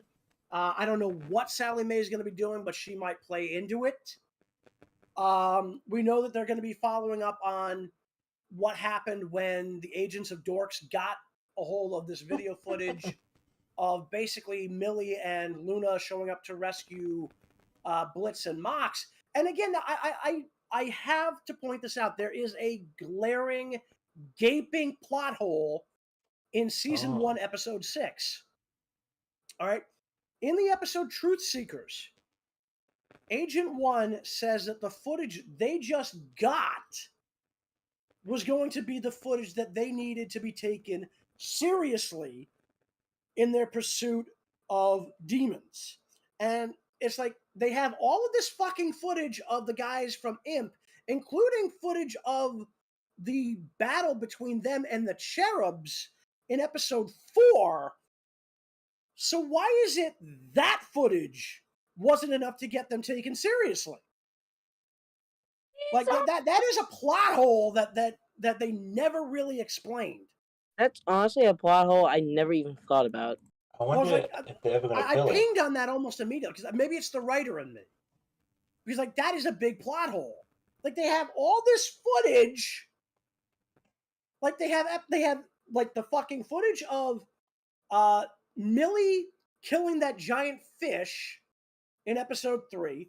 They have the fight scene with the Cherubs in episode 4. And I got to see what other footage they've got. Because if they got footage from like goddamn Murder Family, like I'm gonna have some severe questions. But then they go to a shot of a scene that was never before shown on the series, right? And they say this was the first sighting of the Imp crew, right? So again, they have all this footage of the Imp crew doing weird ass shit, and they weren't taken seriously despite having that footage. But now having footage of Luna, the Imps, and Stolas is somehow going to do what the previous footage didn't? That is kind of strange. Yeah, it's like I don't know. And the other thing is they also say that they want to be taken seriously by corporate. So are they actually part of the government or are they part of a corporation? I'm honestly thinking it's somewhat in the middle. If that makes any sense. No, I think like a joint operation between a corporation and a government. I could get the idea. Because Moxie even thinks they're dealing with the human government, but I've never heard of the government worry about corporate before. Yeesh. Yep. Corporate. Oh, Blah blah excuse blah. me. Yeah, It sounds like they're a subsidiary of a business. Mm-hmm. Yeah. We'll just have to wait and see. Yeah. I mean, I'm still amused by the fact that they're effectively parodies of the Men in Black, whether or not they were intended to be. Didn't we mention Men in Black in the first session? Yeah, we did actually, because we basically brought up that the original idea of the Men in Black first was just a reference to like the FBI, the CIA, because they typically walked around in plain black I almost said shoots. Suits. Uh, Shut up. I was having a moment. Anyway, so the thing that really makes it very interesting here is that who did we lose? Who did we lose? Wasn't me. I'm still here. It was Jayse. God damn days. Your connection doesn't like you very much, does it, Jayse? no, it does not. Yeah, you might want to get one of your dumb bots to fix your connection. Do you want me to get the staple gun? I mean, I can get the staple gun. Yeah. Yeah. Also, I don't think we need the pride. I don't think we need the ring stack anymore. There, Shadow. Alrighty, I'll take it down. Bye bye. But yeah. So it's going to be interesting to see how that all plays out and who they're reporting to. So I mean that's going to be kind of interesting. Yeah, that will be. So, by the way, I'm kind of amused by the positions of like the facial expressions of Moxie and Millie here on the overlay. It's like, why does Mox look so pissed at his wife? It's like, I what did don't she do? know. She's Whoever made literally this. she's just sitting there being a cinnamon bun. You know, it's funny. Yeah. I mean, I could go. Moxie's seen Yeah. some shit. yeah, To and be some honest. stuff, man. Like, no, maybe he's giving the stink eye to Luna. I mean, because like those two just don't get along. Oh so. no, they don't. And the No. pilot was a big example that they don't get along. Mm-hmm. Mm-hmm. I mean, Oh, because Luna yeah. literally ate his salad, and then she just threw the salad right at him. Yep. That was Yep. funny. That You was know what? hilarious. I can't take this assault right now. And then I she need goes to blow out, off some fucking steam. and then she goes out and kicks a baby into the distance. Yep. Now, this, by the way, was before they had established the rules for how the imp horns looked.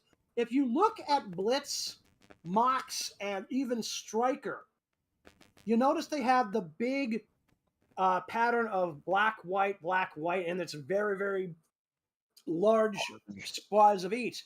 Now take a look at Millie. She's just got the white rings on black horns. This was how anybody who was Along paying with, attention would Along have. with Barbie. Yeah, Barbie. Yep, baby. Barbie has the same thing. And basically, if you had paid attention to that, or I believe they actually did mention it on the official Twitter, but not everybody might have seen it. But if you were paying attention to that, that's probably how you would have picked up, as I did, that Sally Mae was trans. Mm-hmm. Yep. Yep. It doesn't Yeah. matter. Doesn't matter what sex you are. You'll always be welcome in the voice acting community. Exactly. Well, no, again, that's again, Sally Mae is Millie's sister. Oh yeah, that's cool. Yeah. But I do enjoy the voice acting for Luna. I really enjoy that. Well, Erica Lindbeck is probably one of the best vocal talents on the show. Well, they're all great. Don't get me wrong. Mhm. But Erica, so far, I've seen her in a couple of things. Blaze the cat, for one thing. Really? Blaze the Cat? Wait, What? she was? Bullshit. No, she's not. No way. No way. Oh, I'm Google yeah. this. Are you pulling the wool over our eyes, Jayse? Because He is, because I know for a fact that's not the case. Because Googling this. I have to Yes, check it. Jayse, I've got her yes, Sear. filmography up right now. yeah. I've got her filmography up right now. I'm looking up games. And let's see. If that was true, she'd be the cat's meow. Yes, I'll go to my Go to your room. room. I am. I will. Oh shit! No, he's actually he's serious. Well, Apparently- cry me a river. Yeah, apparently she plays Blaze and somebody called Oma Chow. Oh no, Yeah. not Omo Chow. Get that. Yes. Burn that with fire. Burn that with fire, please. Yeah, I so- told you. Ah. Hey, to be fair, I was like, oh wow, this is hilarious. In Lego Dimensions, she apparently plays Hermione Granger. Why am I not surprised, honestly? Wow. I've heard. Mm-hmm. The Yep. game, So, the game's fun. I heard 1 second of Lego Hermione's voice, and I immediately knew mm, that's Erica Lindbeck. Yep. Nice. Well, So well, kids, you guys learned something new today. she was also Mordred, aka Saber of Red, in Fate Apocrypha, and that's actually pretty cool. Yep. man. And fun fact, I'm in Erica Lindbeck's Discord server. Oh, get out of here! Get out of here! No way. Dude! Yep, I'm in Erica Lindbeck's Discord You server. need to invite us. You Come gotta on. Dude, yeah, I was just gonna say. You went all an hour. What the hell, Jayse? How many secrets are you holding? I, Oh my god, How do you man. even manage that? I watch her on Twitch. You Oh. lucky bastard. I have a Twitch, but I didn't know she had a Twitch channel. I Okay. didn't know she had a Twitch Okay, channel. I'll send an Send invite. it after the stream. I'll- Send it after the stream. Yeah. Yeah, because we gotta get back on topic. Yeah, so otherwise we're gonna be here forever. I mean, And that wouldn't be a bad thing necessarily, but well, that and I'm starving. well, go grab yourself something to Yeah. eat, and we'll keep going while you're doing. I mean, it can't be that hard, right? Just grab something from the fridge. Oh, I had to mute my mic there. Yeah. I got leftover pizza. Well, dude, noise suppression is a thing, bruh. Oh yeah, it is. I don't think it's Yeah. affecting done. Yeah, I'll be back. Yeah, he'll be back, but when will he be front? God damn it, Warwolf. Hey, I keep saying, if I have the opening for a bad fucking joke, I'm gonna take it. Same.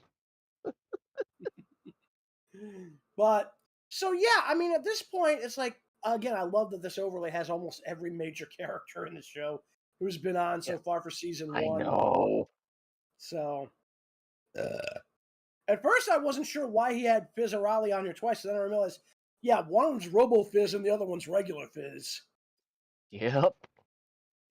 So, but yeah, I mean, at this point, it's like I said, I think all that's missing is Deary, Wally Wackford, and Loop De Goopty and Lyle Lipton. Just those 4 that are missing. Mm-hmm. Plus, my favorite character in general for Helluva Boss, definitely got to be Luna. Oh yeah, 'Cause, you know, everybody here is a sim for Luna. She's an absolutely awesome character. Yeah, and she's a total babe. Mm-hmm. Mm-hmm. Even Now, though again, she the can funny be a thing little bit overbearing. So the thing is, she is also the character we know legitimately the least about. yeah, We- like we- where what- did she come from? How did she become Blitz's daughter? Well, Well, we do know I know she was adopted, but we know she was adopted. We know she was adopted from some place called the Hellhound Foundation. Yeah. Because we see that in one of the pictures on Blitz's phone in episode 7. Yeah, when Beyond that, Luna was a we baby, know- right? No. Oh, Luna flat out says she was almost 18 when he adopted her. So she was like she was like 17 to late 17. So again, going by Earth years, she'd be like 170 or so when he adopted her. Oh, So she's like 220 in Earth years. Because again, she's 22. wow. Yeah, like we brought this up last time too. Like, were you not paying attention? Well, I wasn't here for the first 10 minutes. You weren't here for the first hour of that first session. This is our second session, dude. I know. Yeah. Good Lord. But Man. yeah. No, honestly, like I said, Luna is one of those characters that we know the least about, and I'm kind of hoping we get more detail on her. Yeah, Because like again, from a character standpoint, there is so much that fans can project onto her right now because she's almost a completely blank slate. yeah. Meanwhile, like we know a little bit about Eminem. We know they're both from Wrath, although we don't know exactly what part of Wrath Moxie is from because he's clearly not from the same area. Yeah, because Millie was born and raised in the Wrath Ring on a farm. And at this point, given the way Moxie talks and acts, he's probably from the more urban areas. Now, I got to hunt this down because at one point, there was a T-shirt that was being sold through Shark Robot that was supposed to be a tour of places that Verostica was hitting, the last of which ended up being Florida, USA, because it was meant to tie into episode 3. Yeah. But yeah, there was a city in Wrath that she was supposed to have hit up. And I would not be surprised if that was, in fact, where Moxie is from. That still leaves the question of how he and Millie met. Yeah. Like, well, We also I know. don't know. We don't know anything about Moxie's family yet. We know his in-laws, but we don't know anything yet about his family overall. Yeah. So that's going to be interesting in and of itself. Mhm. Stryker may also be from a different part of Wrath. Yeah, Because, I mean, because he's he too got is an imp. Well, no, because remember, not every imp is from Wrath. I mean, Yeah. hell, Blitz even flat out says he's not from Wrath. Mm. He says he's not really been there because like the only time he went there was apparently for horse riding lessons, according to him and Verostica in episode 3. But he's never really been anywhere in Wrath beyond that. Yeah. I'll be right back. My dad's calling. All right, well, hurry back. So, Sear, what are you thinking on this, man? I mean, you've been kind of quiet this whole time. Sorry, what was it that we were really talking about? I kind of zoned out. I'm sorry. What was the last thing you even heard? Not much, honestly. I kind of zoned out. Well, you're not falling asleep on us, are you? I'm not asleep. I just How kind of zoned out for a second. How did you zone out? Like, what, you pulling a Goku from Team 4-Star? Kinda. So, yeah, we were just mentioning how, for the most part, Luna is the character right now that we know the least about in the show. Because by comparison, we know more about Blitz, Millie, and Moxie. And even with Blitz, we don't know a lot about him. But we still got more information on him than we do his daughter. Well, adopted. Adopted or not, she's still his daughter.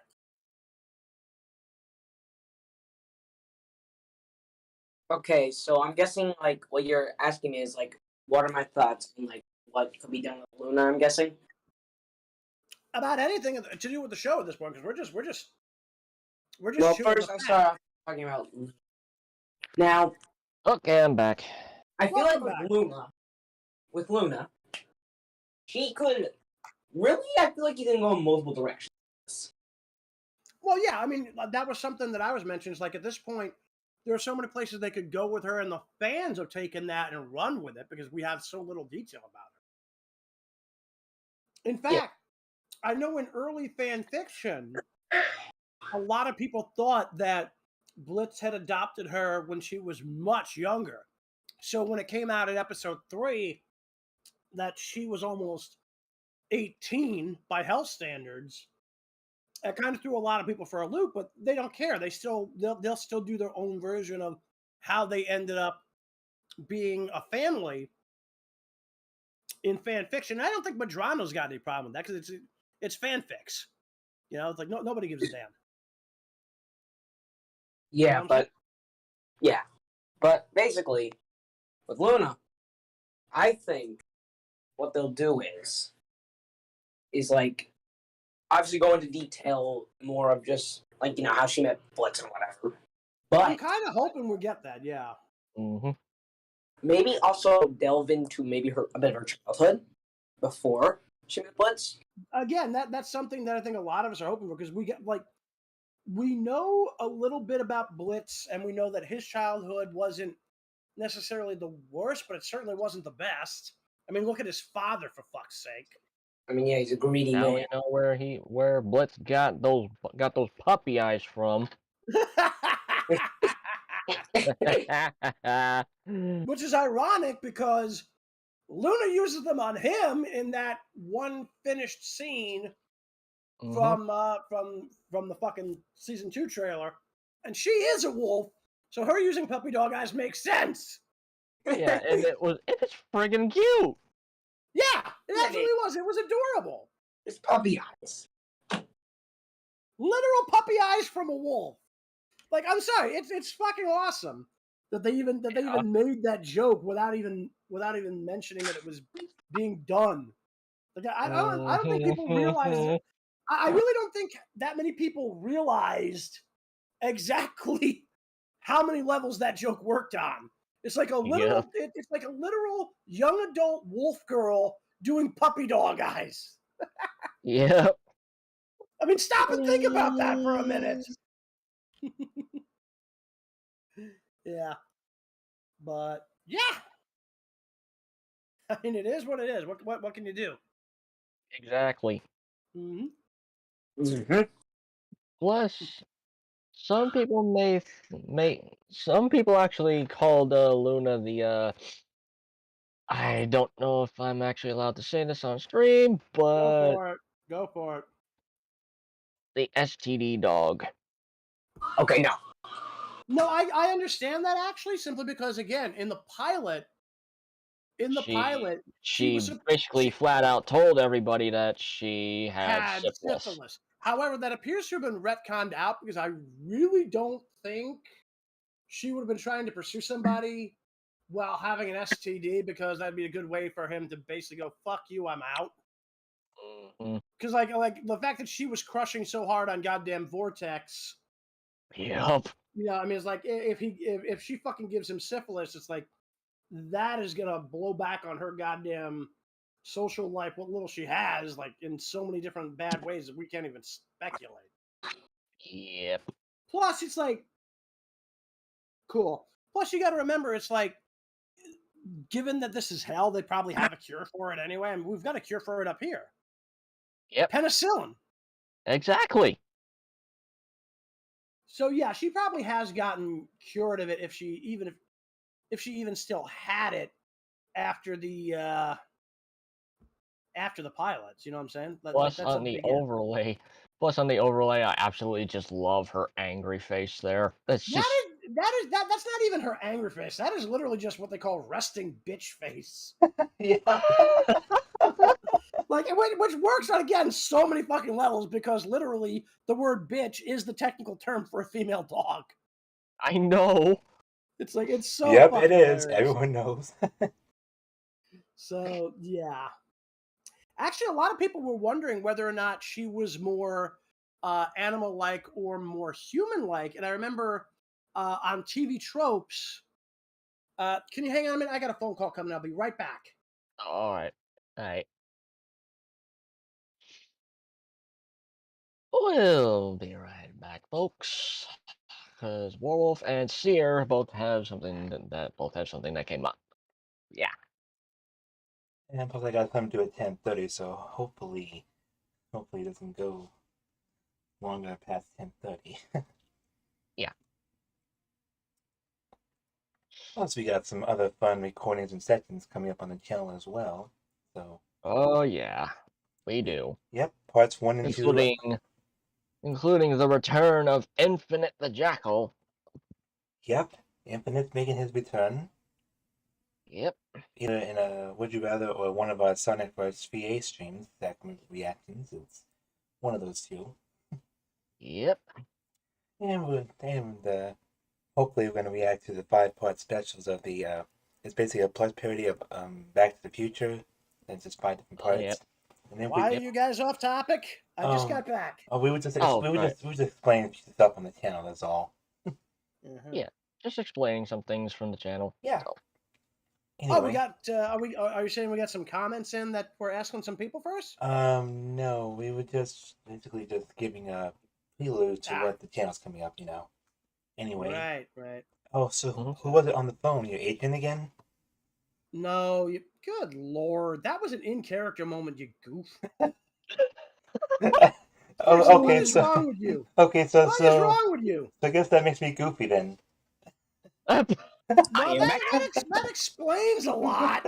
I was talking about the character goofy. No, never mind. Okay. Anyway, so where were we? We were talking about Luna. Mm-hmm.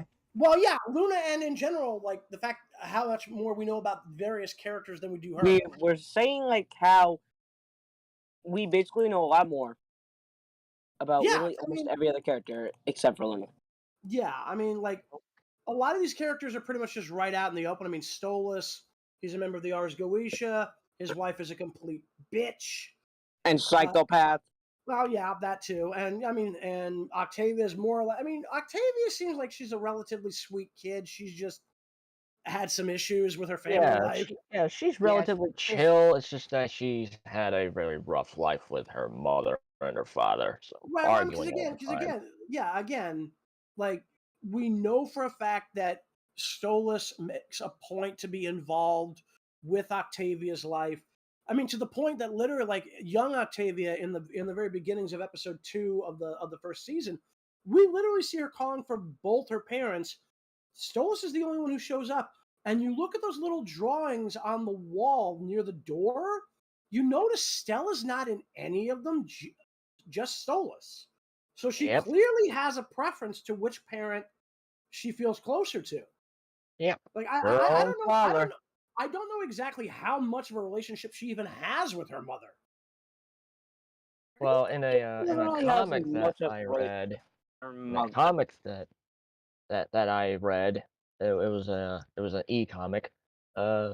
Basically, Stella basically started yelling at young Octavia because she accidentally broke one of the vases in the living room. Now is Stella this? reached up to slap her, and Stella stopped her. I'm going to assume that's probably fan made because we haven't seen any official comic like that from Madrano. She's put out a couple of official works. That's not one of them. So that's probably fan made. But I would not be surprised that a fan would make that assumption based on the behavior of Stella in the show so far. Yeah, I feel like that wouldn't be out of reach for Stella. I mean, she even tries to take a shot at Stolas in season 2, episode 1, and he does just stop her in midair because apparently this is a regular thing, and he just kind of has let it happen all He this lets time. himself Because get belittled. yeah, because he literally said the only reason he's put up with Stella as long as he has was because he was trying to give Octavia a relatively normal life. Because his look at Stolas' father. Paimon, for the most part, is a dick. Oh You yes, know? that's incredibly obvious. Yeah, and then there's like Stella is like a complete asshole. You know what I'm saying? Mm-hmm. Yep. So, Yep. I mean, she was again probably more of an absentee mother than anything else, even though she lived in the same fucking palace with Stolas and Octavia. But Stolas is the only one who really made a point to be involved in their daughter's life. The only thing I think Stella gives a shit about is what Octavia's image can do for her. Because like Stella is a completely self-centered bitch. Mm-hmm. I thought that's actually pretty incredibly obvious. Mm-hmm. Mm-hmm. Yep. I mean, I was waiting to see if she had any redeeming qualities whatsoever, and so far I haven't seen anything. She ain't got any. Mm-hmm. No. We are gonna have to wait and see because honestly, like, we don't know where this series is going to go, and we don't know where the characters are going to go. So I mean, we could finally get some kind of insight into who Stella is, but so far all we've gotten is psycho crazy bitch. And again, Nice one. that might just be because we're supposed to hate her because she's supposed to be one of the antagonists of the show. And if that's the case, that's perfectly fine. But I mean, Still that gotta kind of get makes her the that makes her redeeming surprisingly one note. Yep. Yeah, you still gotta give her if you're still gonna make. There are ways to give her redeeming qualities, and sorry. Well, no, not even redeeming qualities. I want to find out if there's anything more to her other than scream, scream, slap, slap. Yeah, Even if she's just a psycho bitch, I want to see more of her being a psycho bitch than just screaming at Stolas and trying to backhand him. And isn't I mean, so and far aren't the most the we've seen of that is her hiring Stryker to kill Stolas. Mm-hmm. yeah, but if I won't. This cheating prick dead. I don't And care and what here's the you kicker. have to do it. Make it happen. Yep, Right, I and the remember thing is, that. as we later learn, it's not even the cheating that she's upset about.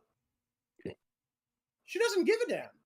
It's literally just another excuse for her to basically be an asshole to Stolas. But aren't they finally going to divorce now? Stolas has flat out said, yeah, they're getting the divorce. Finally. In episode 2, like we find out that party that supposedly was like Stella celebrating them being not divorced. Stolas kind of jokes about potentially getting divorced after he sleeps with Blitz in that scene that was then replicated from the pilot. Mm-hmm. But then, like we find out they actually hadn't gotten divorced yet. But Stolas flat out says at the end of season 2, episode 1, yeah, we're getting the divorce. Yep. So the other thing that I get the impression is that supposedly the one person that Stella might give a damn about might be her brother Andralphus.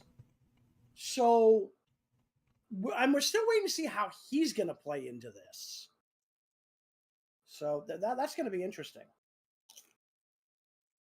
And Yeah, but yeah. could I just circle back to what I was trying to say before you cut me off? Yeah, shoot. Like, you could still have a character that, like, you know, you're supposed to hate, but you can still give them, like, a redeeming quality.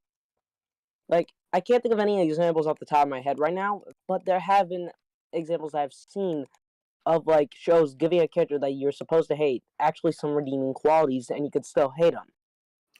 Yeah, I can definitely see. I mean, again, it can be done. But again, Stella has no qualities, redeeming or otherwise. Literally, she's a one-note character that is literally just there to be a screaming shrew of a wife. So we don't know anything about her other than she's a raging psychotic. Yep.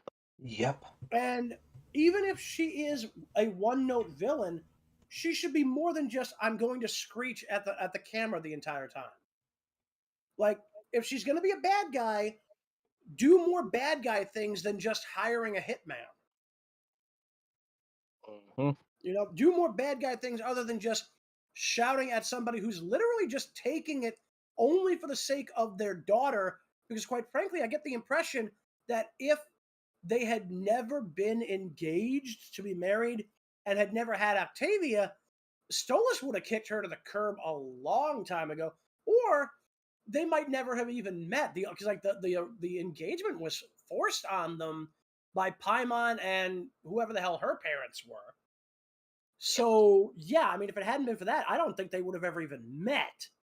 Mm-hmm. That would be about right. Yep. Mm-hmm. Yep. So yeah, so I mean, like I said, there's like so many places they could go in this next season.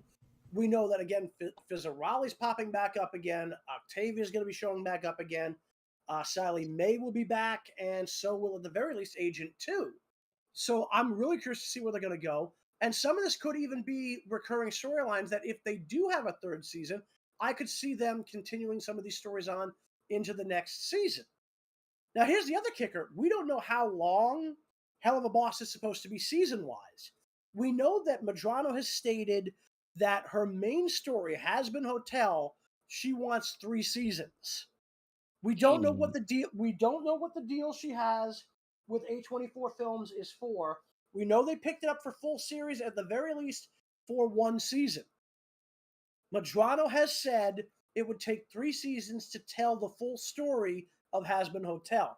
Helluva Boss, on the other hand, being a semi-episodic series with only a few overarching plot lines, could theoretically just keep going as long as there's interest. And right now, there's So, I mean, that'd a be lot of interest in this show. Mm-hmm. And if it ever dies, I would be heartbroken. Mm-hmm. Because Well, good things Luna. will come to an end eventually. And sure, Yeah. it's going to be hard to just accept it, and just you're going to feel sad that, you know, it's ending, but Mm-hmm. you know it's gonna end at some point. Yeah, all of us in this room have experienced that with all of our old cartoon shows we watched when we were kids. Everyone experiences it. Yeah, that show ending, pretty much. We're just getting flat out canceled. And Well, yeah, I mean, here's the thing. Like, you got to remember that the series could just theoretically keep going as long as there's interest and funding. And they've been funding Helluva Boss through the merchandise sales on Shark Robot. Mm-hmm. So as long as there's interest and as long as they can make money doing it, I think they'll keep going, at the very least, with Helluva Boss, because that show doesn't have to be directly tied to Hazbin Hotel, even though prototype versions of Blitz and Moxie were in I the know Hazbin Hotel pilot. I've seen where the prototype Blitz is, but I can't find where the prototype Moxie is. He's in that audience in shadow. Look for the bow tie and the horns. I'll try to look through it again on another watch of the pilot. Yeah. Mm-hmm. Because I managed to figure out after the second time I watched the pilot where the prototype Blitz was. Because I had just watched the Helluva Boss pilot, and I went to go rewatch the Hazbin Hotel pilot. Yeah. He jumps right at you there, yeah. Yep. Hopefully, Hazbin Hotel gets its first full-length season, because I've been on the edge of my seat. It's got that. A24 Films has picked it up for series. We just don't know where it's landing, because we have no idea if they're going to put it on YouTube, which is probably unlikely. Oh, that's whether or not suck. they're going to. I mean, they probably wouldn't put it on YouTube. They could put it on a streaming service, and there's a handful of places they could go. Yeah, wasn't it rumored at one For point that example, Netflix. going to HBO Oh yes, Max? Netflix was an idea. The rumors are generally either that it'll probably go to either Netflix or HBO Max or maybe even Paramount Plus. One place we know they're never going to go is Disney Plus. Exactly. Oh, Well, yeah, it's Disney we're talking about. Disney doesn't have the balls for that. Nope.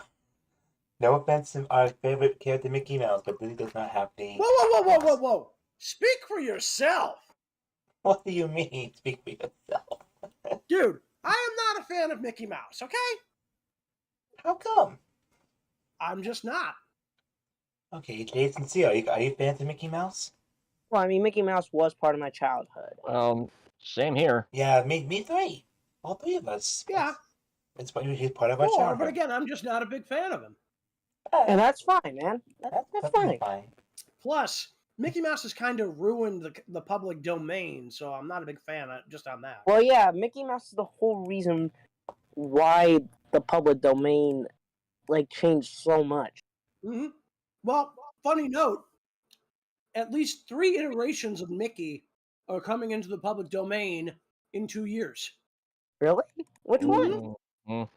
Wow. Well, the one everybody knows about is Steamboat Willie. Oh, yes. But there were 2 other cartoons that he did before Steamboat Willie, all released in the same year.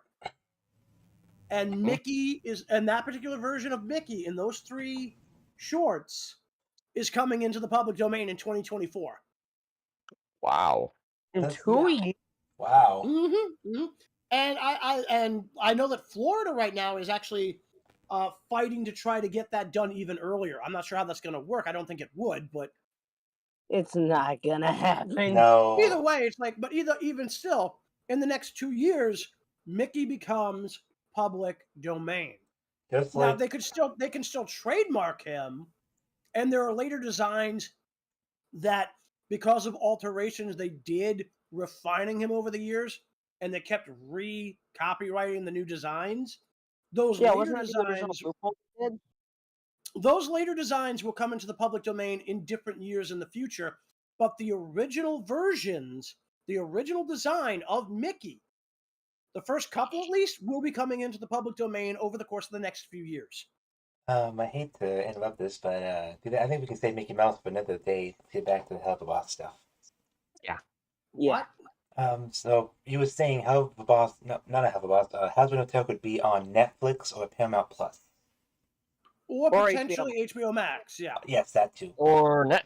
pretty much Because been going to I- Hulu. We mentioned Netflix. I Yes. I doubt Hulu. I doubt Hulu's gonna jump on the chance. To be honest. Hulu might, simply because even though Disney has a controlling interest, Warner Brothers also still has a stake in them. Disney Yeah, has them too much and into Hulu. Warner Brothers Yeah. Discovery. Yeah, well, that's why Hulu has the fucking Animaniacs, Which is because also Warner still has a partial stake in them. which that's also our Blaze BA's favorite show, the Animaniacs. It's also actually one of my favorites as well. Okay. Well, the classic, I haven't seen the new show, but the classic I liked just for Rita and Runt alone. I mean, everything else was fine too, but my favorites in that were Rita and Runt. The only But reason again, why I even remember first watching guys, we are getting off topic, so let's get back onto our track here. Yeah, let's get back on track. At least So- I hope it's not a racetrack. or train Go to track. your room. Oh, a train Or track. train track. All of you go to your room. See, say Dude, nothing. I'm why already you in gotta it. go to my room? Anyway, so yeah, I mean, at this point, Helluva Boss has a lot of places they can go, and as long as they've got interest, particularly in merch sales, because the merch sales are probably going to be their indicator of how much longer they can really milk Helluva Boss.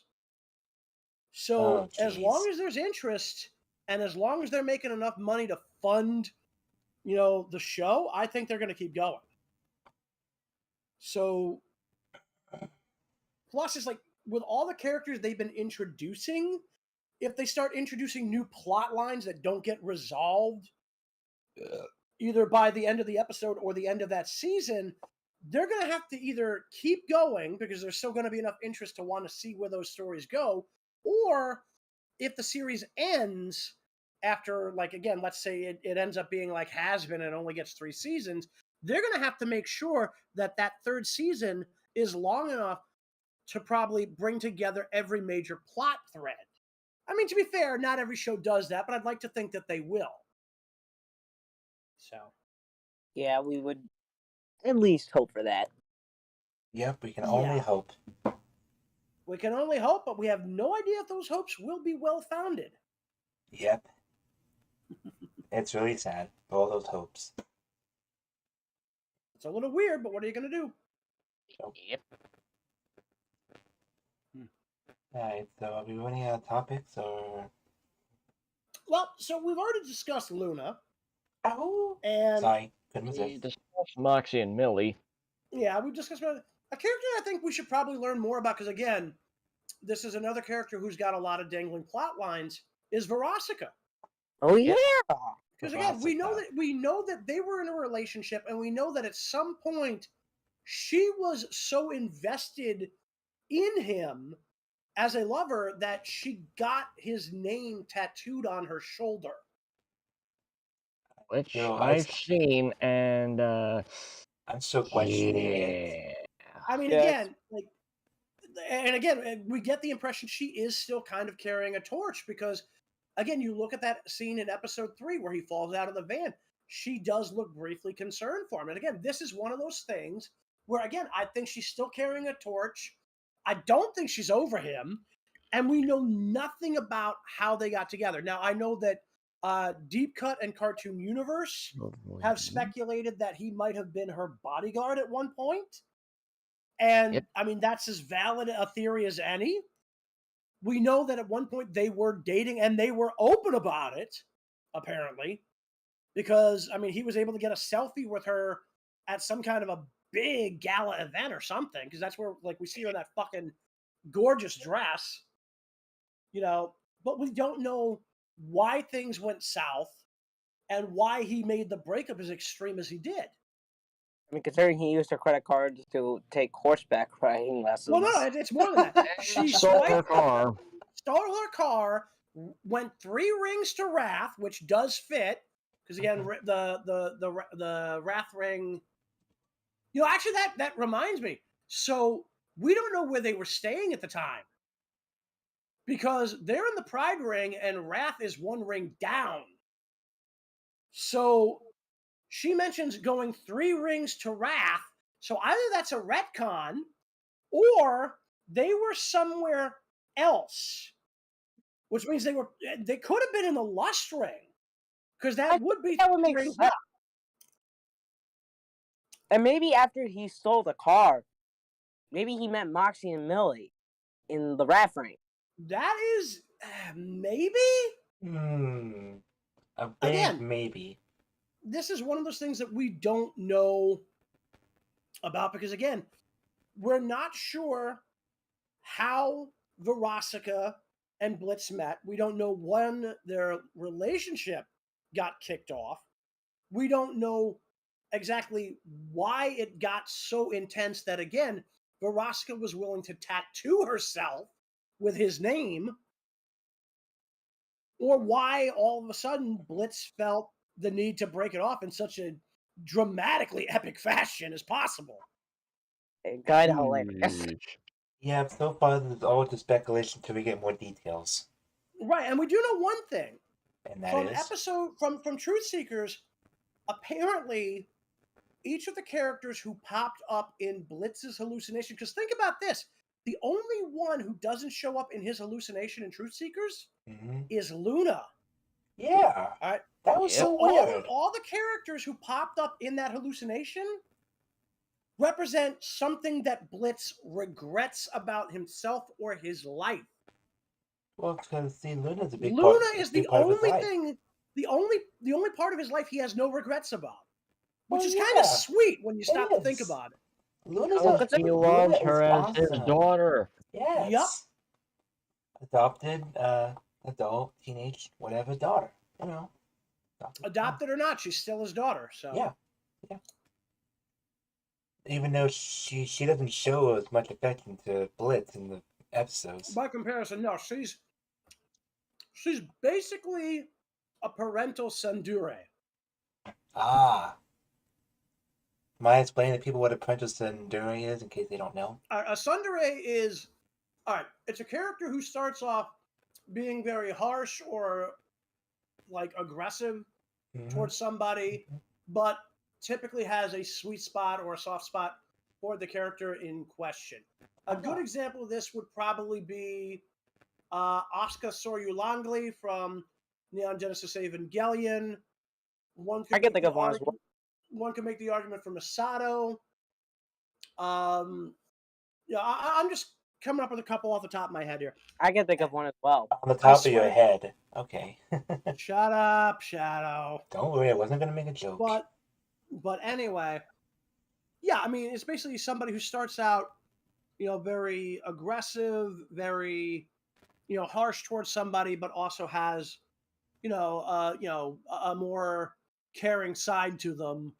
Now, a good example of this, and I hate to say this because I hate this character, Akane Tendo from Ranma 1/2, because we can see, like, she's a complete bitch to Ranma, but she's very friendly to other characters, whether or not, Ranma's in the room with them. Like, for example, she's a bitch to Ranma, but she's very nice to Ryoga. Oh, okay. That kind of thing. But at the same time, they try to make it seem as though she has feelings for Ranma, which is why, for whatever reason, they end up supposedly being the primary couple in the manga. Although the series never actually resolved that ridiculous love dodecahedron or whatever the hell it is. A better example, though, for a tsundere, other than Akane, because again, she's a complete bitch total, probably might be Kagome from Inuyasha, because great example. Even Inuyasha himself technically kind of counts as a tsundere, because he starts off as very harsh and rough with Kagome, but he does end up coming to care for her. So that's basically what a tsundere is. So that's usually in a romantic sense, but you can see it with other applications as well. And in this case, we're talking about a parental relationship. So basically, Luna has a very tsundere relationship with Blitz. So she literally doesn't like showing a lot of affection towards him, even though by all accounts, she does seem to be grateful for the fact that he adopted her. She just doesn't like showing it. Exactly. Mm-hmm. Can't make it any more straightforward than that. Uh-huh.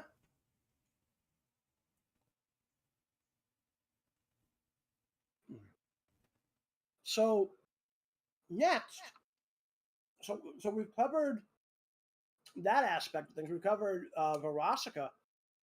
So the next thing I'm curious about is the fact that we're supposed to be getting some kind of history background between Blitz and Fizzaroli. Now, we already saw hints of that at episode 7, but in the animatic trailer for season 2, they do hint that we're going to get a little bit more regarding Blitz and Fizzaroli. So that should be interesting. Well, we have a viewer in the stream. His name is Retro Yuki. Oh, yeah? Yep. What's on his mind? I just said hello there. He's also one of my YouTube mods. I just told him to Mhm. stop by and see what we're talking about and stuff. Got 3 watching now. I'm also watching. I'm just not typing anything in the chat. So. Well, no, that's fine. because you're here. Yeah. I know. You're here in the flesh, not digitally. Well, that we're technically making digital flesh, but who's counting? Yeah. So, hey, Yuki, I am now able to see this thing going on. So, yep, there you go. Yep. He usually helps out my So- streams a lot. He's a good guy to, so sub to his channel if you happen. He does a lot of Mhm. fun Sonic related stuff. He also does voice acting. Well, there you go. Another fellow voice actor. Yep.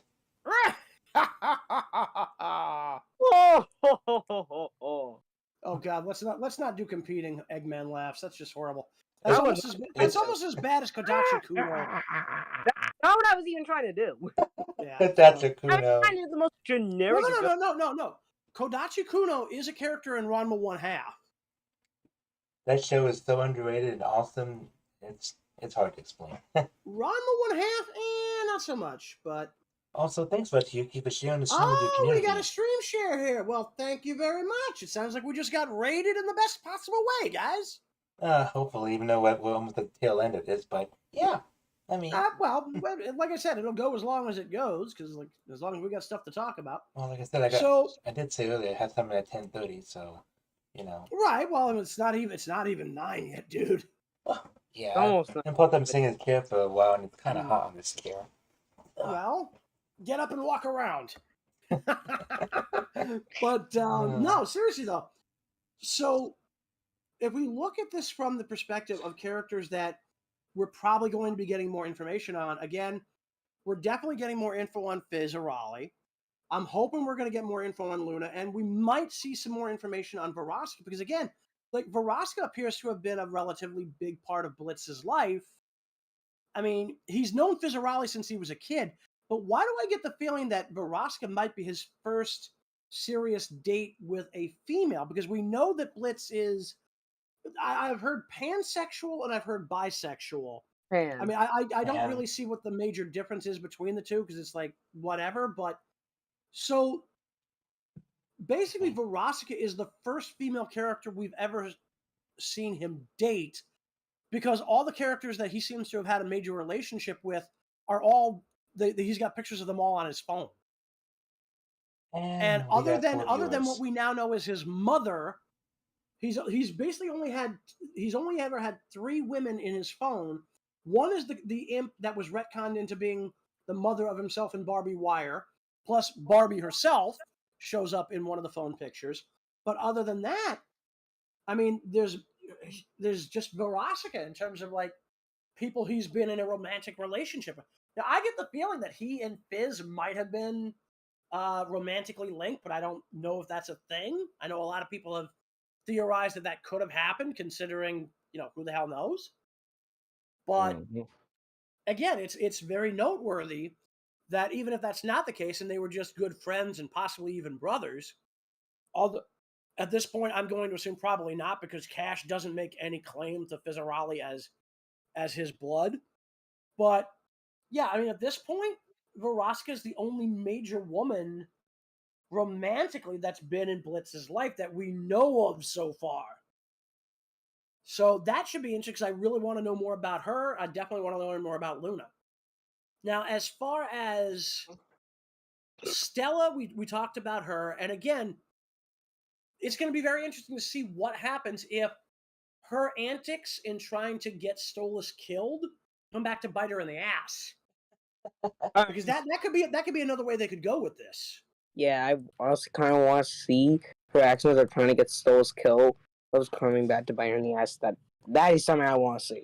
Also, thanks, Spencer Flair. Hopefully we get to 1,000 subs soon. Yeah, I just saw that myself.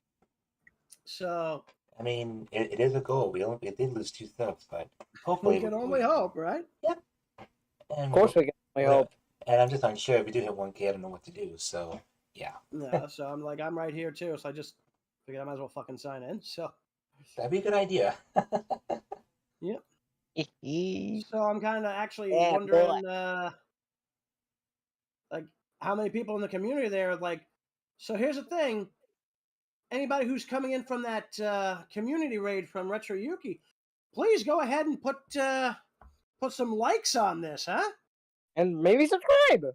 Yeah, totally. Subscribe, hit the notification bell. So, all right. So, guys, we've now covered at this point pretty much the entire series up to season 2, episode 1. Yeah. So, what is your overall favorite episode? We'll go around the table here, and then we'll keep going from there. See what we got. So, this is good stuff. The Francis Lair says. Yeah, I'm seeing that. So, yeah. All right. So, I'll go last since again I'm basically the moderator here. So, Shadow, what's your favorite episode of Helluva Boss so far? Yeah, it's hard to decide. There's just so many I can think of. I mean, I know most of them. Well, there's literally only been technically 9 that have been released. So probably, I know one would be the pilot because basically any episode that has Luna are my favorites. I know. It's not a good answer. So that's basically the entire show almost. Dude. Yeah. Come on. Okay. I think pick one. I think my favorite would have to be the Lulu Land one. Okay, that's interesting. And I gotta admit, that's like the 3rd episode overall, counting the pilot, and they basically give us an emotional gut punch with that whole interaction with Octavia and Stolas. I can actually feel the gut punch. It hurts. I can actually feel it. As well. I'm just making a joke. Gut punch. Boom. Ow. Well, I mean, emotionally, that's pretty much what it is. Because I mean, and this is only like the 2nd episode of the series proper. It's the 3rd one overall. And they're going hard on the feels, you know what I'm saying? Well, that, and I still need to watch them all again, too. When I get time, I gotta watch all of them again, just to get it fresh in my mind. Doing so much other shit, All right, so what about you, Sear? What's your favorite episode? Okay, so mine's kind of a tie. Oh, okay. Like, mine's a tie between Truth Seekers, because we get to know more about just, Blitz and Moxie more of, I guess, in a way. I can see that. I mean, the hallucinations alone are pretty interesting, and plus, I mean, I really just like, and the conversation they have afterwards. So yeah. What's Moxie's hallucination just being a parody of Phantom of the Opera? Kind of made me laugh, but also, and that makes sense because he's canonically stated to be a massive fan of Phantom of the Opera. I mean, it's one of the songs from Phantom of the Opera is his fucking cell phone's ringtone, for God's sake. That is true. Oh my God, ringtone.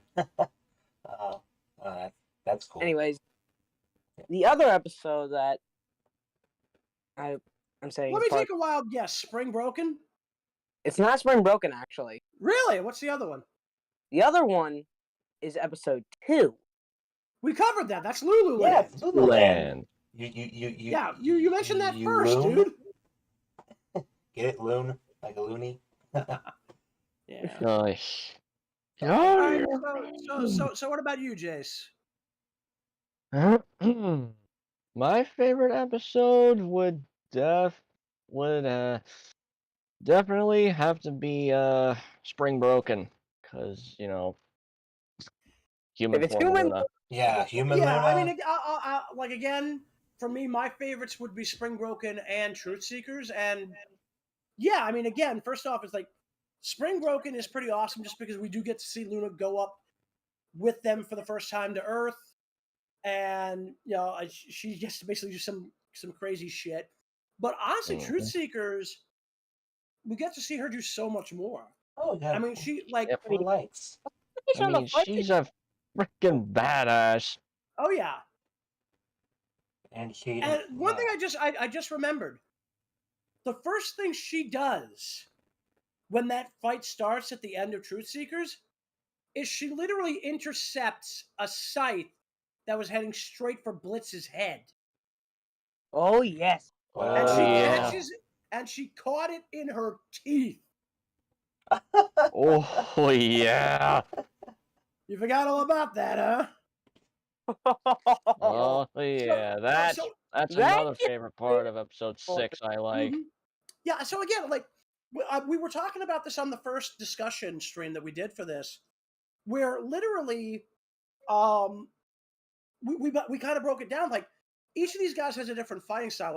Like Luna is probably their best hand-to-hand. I mean, that's saying a lot considering Millie, but Luna is almost pure hand-to-hand. She's almost she's almost pure martial artist, because she does use weapons in that. She uses weapons in that fight, sure, but overall, like, she likes to go hand-to-hand, and she's just whipping people up with her teeth, with her claws, or just punching them out.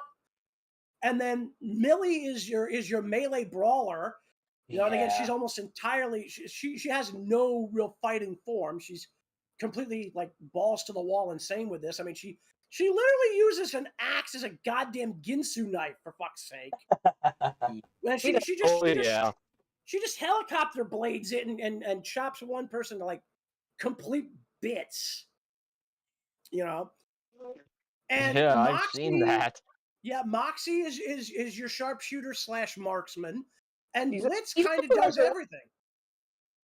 Yeah, he's a mix of everything. Yeah, like he's basically your jack of all trades, and honestly, he's probably the second best fighter in the group outside of Luna, because again, you get right down to it, like he tied with Striker in the Harvest Moon Festival in episode 5, and basically, like, Striker was able to take down Moxie and Millie relatively, and we mentioned this before in the first session. Millie is a glass cannon. She can do a lot of damage, but if she takes any, she goes down relatively fast. Moxie, like, again, he's not good at close range for the most part. This is why he is a gunfighter, and a good one. And he's also their weapon. Yeah, he's absolutely there. He's their weapons expert. I mean, again, look at episode 4 and how many goddamn weapons he was able to hide under a trench coat that shouldn't have physically been possible. And his knowledge of just knowing that, like, when he finds Striker's like weapon that he's going to use to kill, and he knows exactly what type it is. Yeah. Yeah, he's basically the weapon specialist of Imp. Yeah, absolutely. And then, of course, you got Blitz, who seems to just, like, again, the goddamn bazooka alone. That giant, like, I'm amazed he can get that into that fucking backpack, but okay. Whatever. And the bazooka's name? Yeah, my dick. And then the weapon itself that gets launched is literally called what? Pussy Destroyer. Oh, yeah, it's like absolutely hilarious. Yeah, first time I saw that, I laughed for 5 minutes straight. I barely could contain my composure. It's hard. It's hard. Don't feel bad, Sear. Don't feel bad. Just if you need to, breathe in, breathe out. Yeah, I was laughing at that myself, because it's like, good God. I mean, on some level it works, and on other levels it's like, what the fuck, dude? What were they thinking when they wrote this? And then I realized they were probably just going with whatever sounded funniest. Yeah. Yeah, at least we're not comparing to the would you rather questions we've been doing the past few weeks.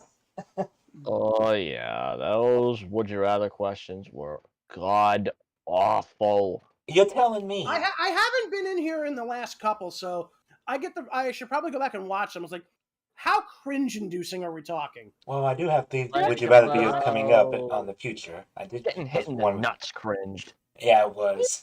Oh God, that Amy bad, and huh? Wario was the recent Yeah, one. that bad. They were. Oh And boy. I got 2 more coming Yeah, in a few It's like weeks. there's something off here. Yeah, man. Yeah. Yeah, I mean, it is what it is. Basically, But... those people who do the questions are on drugs. Oh yeah, I already gave that I pretty much made that clear. Like the first time, like the second time, I think we did one was Mhm. Sonic and I forget whoever else. I think it was Espio. It might have been, and because I remember like some of them were repeats from the one I did with Sonic alongside Blaze and just.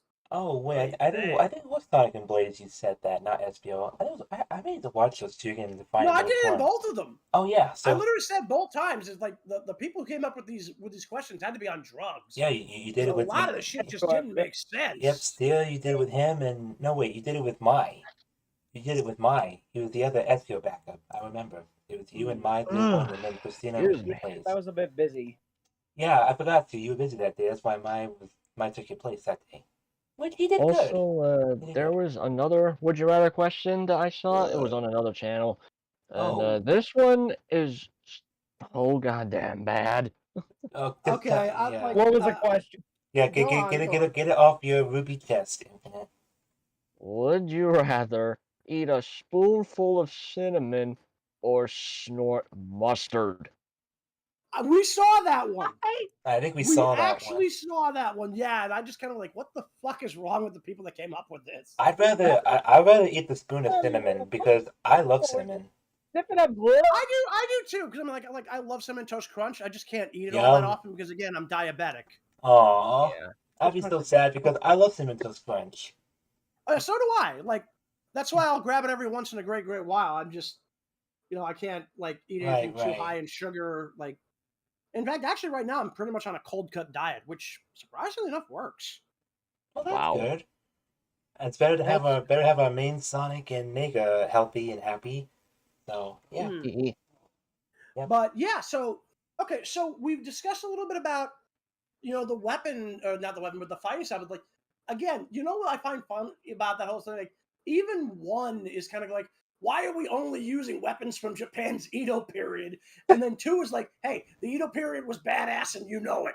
And he's like, damn it, you're right. Oh my god. Like, okay, I was like, what is wrong with these 2? I don't know. They literally are able to take out Blitz and Moxie with a net gun and a fucking taser. Shit. And literally all these other guys are just showing up with fucking like katanas and kusarigamas and everything.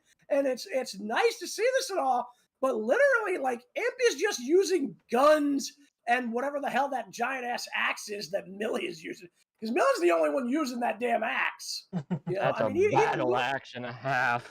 I mean, like again, it's like 3 times her size. Like, where was she hiding that? I don't even want to know. I don't even want to know where she's hiding that axe. Yeah, it's like dude, it's like where the hell was she hiding that? Because it's like, it's so goddamn weird. We need a palette.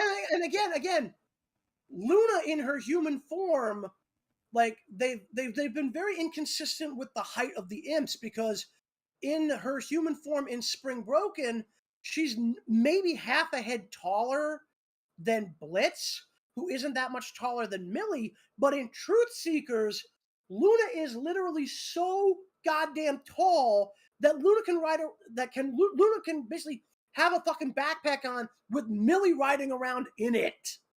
I know. So yeah, there's I don't know what the story is on that, because that's a really weird case of being off model. Because that's really weird. Off model. Off model. It means like they're not going direct by the information and designs they've already used in the past. I mean, I was going off a quote from Ed and Eddie when Eddie was looking in the mirror. He said, "Off model." Mm-hmm. It's another great show. 5 seasons in an hour and a half TV movie. Ed and Eddie will always be a. I was never the biggest fan of Ed and Eddie. In fact, honestly, I wasn't a fan at all. Well, it was made by Gandhi Tata. No, not Gandhi. It was You're gonna get a Danny Antonucci. Yeah, that's what I was thinking. Who also did the whistling in the theme song? Yes. Yeah, she did the whistling the theme song. Very catchy. Mm.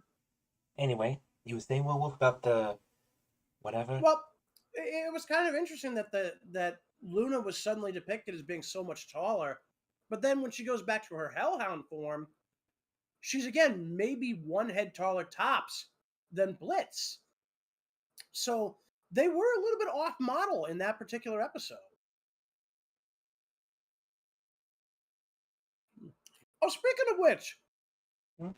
am I the only one who's wondering what the hell a hell shake is supposed to be? Because they bring that up in episode 4, and it's like, yeah, because What? they like Loopty Goopty is about to make his big entrance into the building, literally coming through the wall, and Blitz is like, "Oh shit, is that a hell shake?"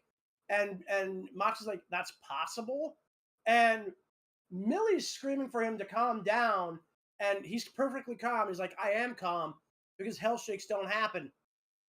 Luna grabs him, shakes him, and goes, "Stop getting hysterical, fatty," and just yeets him into a wall. And then Goofy basically just collapses again, the wall in on him. This is one of the reasons why I feel bad for Moxie. He's just a punching bag. He is the butt monkey of the series, yes. But the hell shake thing is like, that's kind of interesting because, I mean, Blitz seems to act as though it's a real thing. But if that's the case, he must have encountered one many, many years ago. Because Moxie doesn't believe they exist. So I'm wondering if that's ever going to be addressed or if that was just a one-off bit of comedy. Honestly, when I heard the term hell shake, I was thinking maybe it's just the hell equivalent of an earthquake. That was my thought too, because I mean that would make a certain amount of sense. But I mean, again, I'm just wondering if that's even a real thing because Blitz was kind of casual about it, and Moxie's like, "Wait, that actually can happen?" So it's like, yeah, Moxie, I don't think it ever experienced one. Mm-hmm. So that's kind of interesting. And we don't know if Millie or Luna have, but I mean, Millie kind of acts like it could theoretically be a thing because she seemed more panicked about it than, either Moxie or Blitz. But then again, like I said, Moxie doesn't believe they even happened. And Blitz was just so goddamn casual about it. He's probably used to it. Also, thank you, Rich Yuki. This is a good discussion so far. Yeah, actually, it is. That Yes. was put up a while back. So yeah. Yeah. So, and yeah, I don't know who else in the community is there, but if you want to join over on the channel and put some likes on here, that'd be great. Which we have 4 likes so far. 5. 5? Oh, it's like 4. Yeah, pay more attention. It says 5, dude. Hold on, let me update. Man, being a social media manager is not fun. Yeah, so No, it still says, either way, it still says 4. that is weird because when I clicked it, it said 4 and it became 5. So that's very weird. Yeah, maybe it's the delay on my phone. It'll update. Might be, because if you're just looking at it on your phone's probably just lying to you. Yeah, the funny part is it's not telling you, it's just showing you it's lying to you. Mm-hmm. Well, I mean, I'm seeing 5, so... I am too, since I'm on a computer. Yep. Honestly, my phone's lying to me. Anyway. But, yeah, no. So, I mean, at this point, we know a couple of things about Season 2, but we don't know how they're going to work out. We know that Sally Mae's coming back. We know Stryker's coming back. We know Agent 2 is coming back. And honestly, if Agent 2 does come back, I'm going to assume that the rest of the agents of Dork will be coming back as well. But Including at Agent the same 1. Yeah, a lot. Agent 1, obviously. So I'm really hoping they're going to finally close that plot hole. Because again, anybody who is just here watching this now and wasn't here when we started, I brought this up.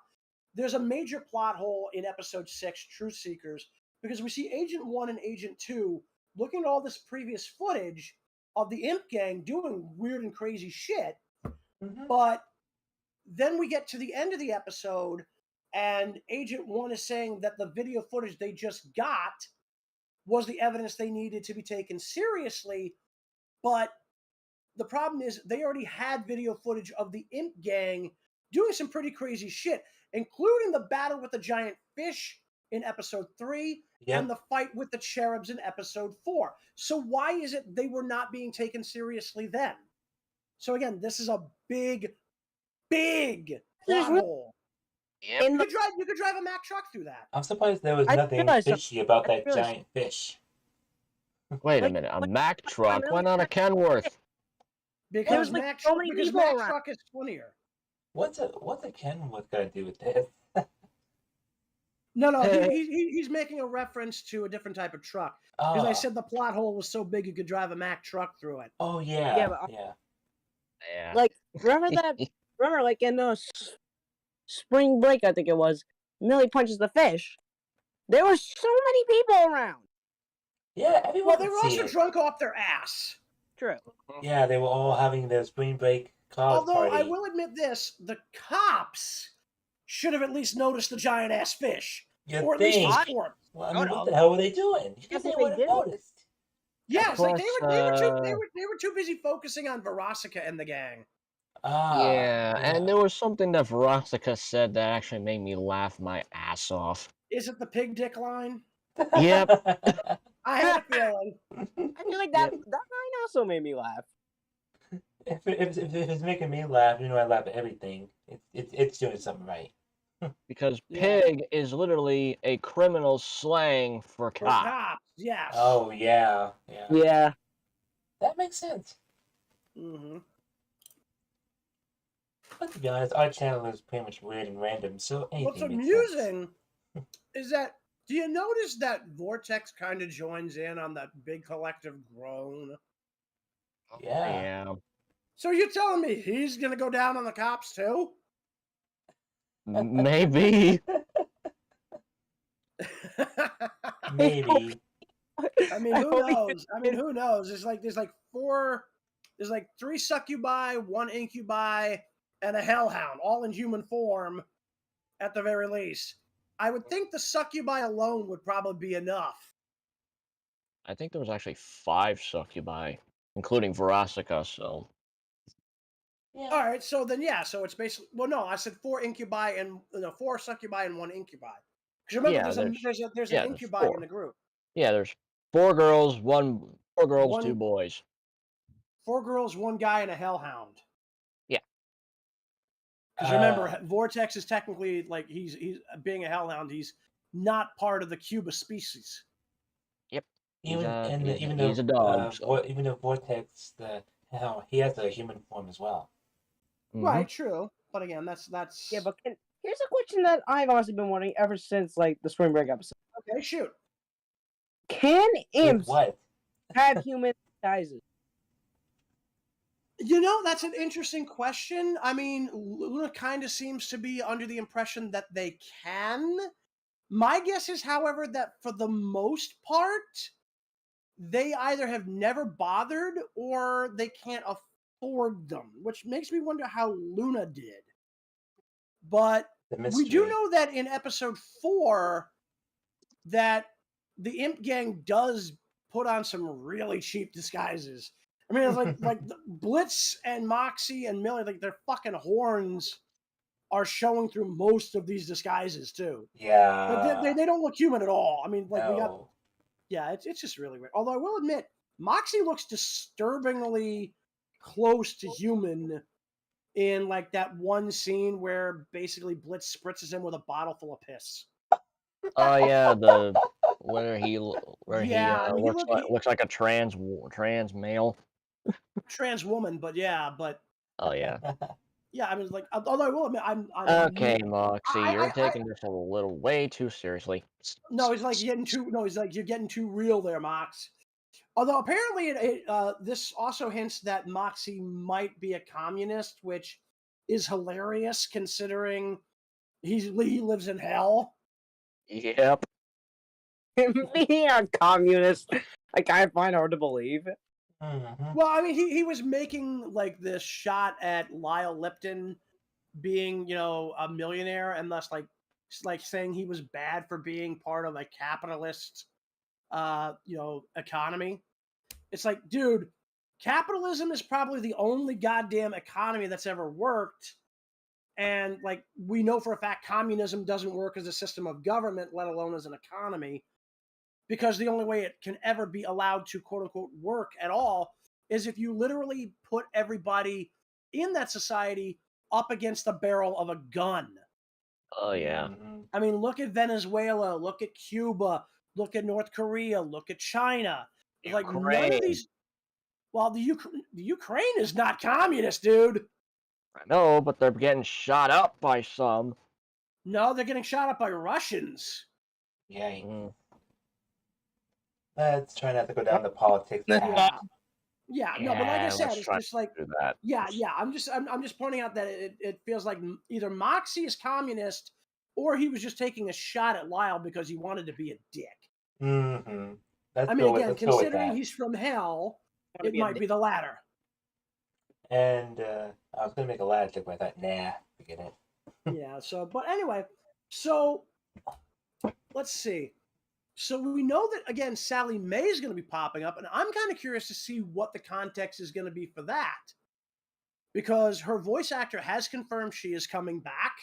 I'm hoping it's something to do with. Yeah, I've heard that. Yeah, and she's going to be playing Sally Mae. So I want to see like her. Remember how it's mentioned that the only reason why Sally Mae doesn't have as high of a body count as Millie does is because they haven't found the bodies? Mm-hmm. I'm thinking there's gonna be something about them finding the bodies. Maybe. It depends on whether or not they go back down to the Wrath Ring. But the other thing is that they indicate that Millie is far less subtle about it, and that's why she's been banned from the Pain Games. Because she basically banned from that. They're like fucking, what did it say? It was like 19 or something. No, she said like there were 14 funerals at the last Pain Games, and she's like, I know, but I only caused 9 of them. It's like, really, only 9? I don't think it was 9. And then Sally's like, it doesn't count if they can't find the bodies. Well, no, because like, so yeah, because like, yeah, and she's like, yeah, it's like, so why does Sally was all kinds of smug about it. Oh yeah, and then like that line is like, and then the line where she's like, how pissed would you be if I bet against your husband? When Moxie decides he's gonna play in the Pain Games to try to win the respect of her family, you know, it's like, and it's right there essentially just. Well, he just essentially just roasts Moxie with his own song. Yeah. Well, no, Stryker did not lift one of Moxie's songs. He wrote one of his own on the spot at the end of the Pain Games because Stryker and Blitz tied. Remember, they were the 2 top imps in the Pain Games. Yep. Now you would expect. Yeah, you would expect Stryker probably to do, because like if he's from Wrath, and he might well be. I mean, he's probably competed in the games before, and even if he hasn't, given that he works as a farmhand and an assassin, you know, you would probably expect that he would top out the Pain Games. But the fact that Blitz tied with him, I mean, we talked about this earlier. We talked about this earlier where, like, he's basically the jack of all trades. This is why I was very impressed with the fact that he tied with Stryker, because Stryker is able to take out 2/3 of Imp on his own, and it takes Blitz to even slow him down. Wait, you know, you gotta wonder how much was he holding back during the Pain Games, because when they actually start fighting for real at the end of the Harvest Moon Festival episode, again, I mean, Blitz is staying toe-to-toe with him. They're actually more or less stalemated. If Luna hadn't accidentally kicked a door in Moxie's face, they might have taken him down. Yeah, I still found that hilarious, considering Moxie had just gotten hold of the gun, and then Luna kicks the door in. Yeah. Man, Luna and Doris won't ever get along. Well, I don't know about that, but she likes to kick Doris down a lot, you know. Well, actually, I haven't seen her do that more than once. Just that one episode. I think she's only done it once. Oh. Well, You never So, know. I mean, either way, it's just like the fact that Blitz was able to keep up with him says a lot, and I mean a lot, Oh yeah. for what A he's lot. capable of doing. Yeah. So wait, and I know that Jacks are court jesters, aren't they? What? You know, Jack No, of all trades. You know, like isn't a Jack like a No, court jack jester? of all trades means somebody who can do multiple things, but may not Essentially, necessarily. like all around. Yeah. Oh yeah. Yeah, Okay. like again, when it comes to which of the fighters in Imp is probably the most balanced because they can do the most stuff, it would be Blitz. Right. You know, I think Luna would be right behind him because again, she prefers to get up close and personal, but she can use weapons. Millie, meanwhile, seems to primarily prefer weapons, but she likes to be up close and personal because she uses daggers, she uses knives, she'll use swords, and obviously she's got that giant ass battle axe. She can use She has guns. more like a preference towards axes. Yeah, she can use guns. We know that from episode 2, but Yeah, she because does she have shot a a preference. bullseye. Wait, this is just a Well, random not thought. even just that. Not even just that. She also like headshots an imp during that episode when they try to go after Stolas. I mean, granted, like Stolas is just kind of going along with it at that point, but It's just a random thought. What if they were to make a video game out of this series? you know, Oh I could God, see that. yes. I could. I could see that. I mean, it would big. depend. Like, I would just hope that we could actually like choose who we want to play, and that each character would have their own storyline. Because I mean, sure, you could do that, but I think people would get sick to death of just playing as Blitz or Moxie or whatever, like all the time. Mhm. They'd want to have different characters they could play through and different storylines for them. Yeah. But it still would be nice if this wouldn't have its own video game, because I probably play as Luna every time. The sad part is, I would do the sad part is you're not the only one who would be thinking that. I know. Yeah, all of us would be playing as Luna. What the I hell? mean, let's be honest. Like I've said No. this. I've said this before. Everybody here is a simp for Luna. Ow! Luna. Guilty as charged. I couldn't help howling. It was forced. So I mean, again, it's like Luna would probably be my favorite, but again, like based on their behaviors, Blitz is your basic balanced fighter. Yes. Mm-hmm. So Yep. Can't. Put Besides, it- I'm more of just like a fan of Moxie. Like Luna, yes, there is the sim moment that's like, okay, I'm gonna sim for this character, but Wait, you're sipping for Not as much. Moxie? You're sipping for Moxie? no, I don't Well, sim. hey, at all. Moxie is bi. Oh, He's yeah, bi, yeah. he is bi, I'm not saying yeah. I'm saying I'm for Moxie over Luna. Oh. Heathen. He You're called you a calling heathen. Oh man. This is why you people should be subbed to this channel. You must all the antics we have. Like Luna, I'm gonna be honest. See, this is why you enjoy this channel. Antics, humor, you name it, we have it. My general insanity. Yes, that too. Sir. I mean, let's be honest. The main reason people come here is to see just how crazy I can make Sonic. Dude, That- people love your Sonic. Even my friend Daniel loves your Sonic. He even thinks you were Woody Harrelson at one point. Well, that Yeah, which is weird. It's like of all things to be honestly could compared not- to, it's like He's thinking why of like, Woody Harrelson? I don't know. I It's don't like know. that is so weird. It's like I've been compared visually and vocally to Mick Foley, and in the case of visuals, people think have also said I look like Jack Black. Well, you kind of do, yeah. Yeah, it's weird, but like I mean, honestly, I like being compared to sounding like Woody Harrelson. I think is a first. Yeah, I mean- it was doing the Taco Buzz video, I believe. Yeah, Yeah, it was I the think top that might have one. been. It was the Taco Buzz video. Yes. Yeah.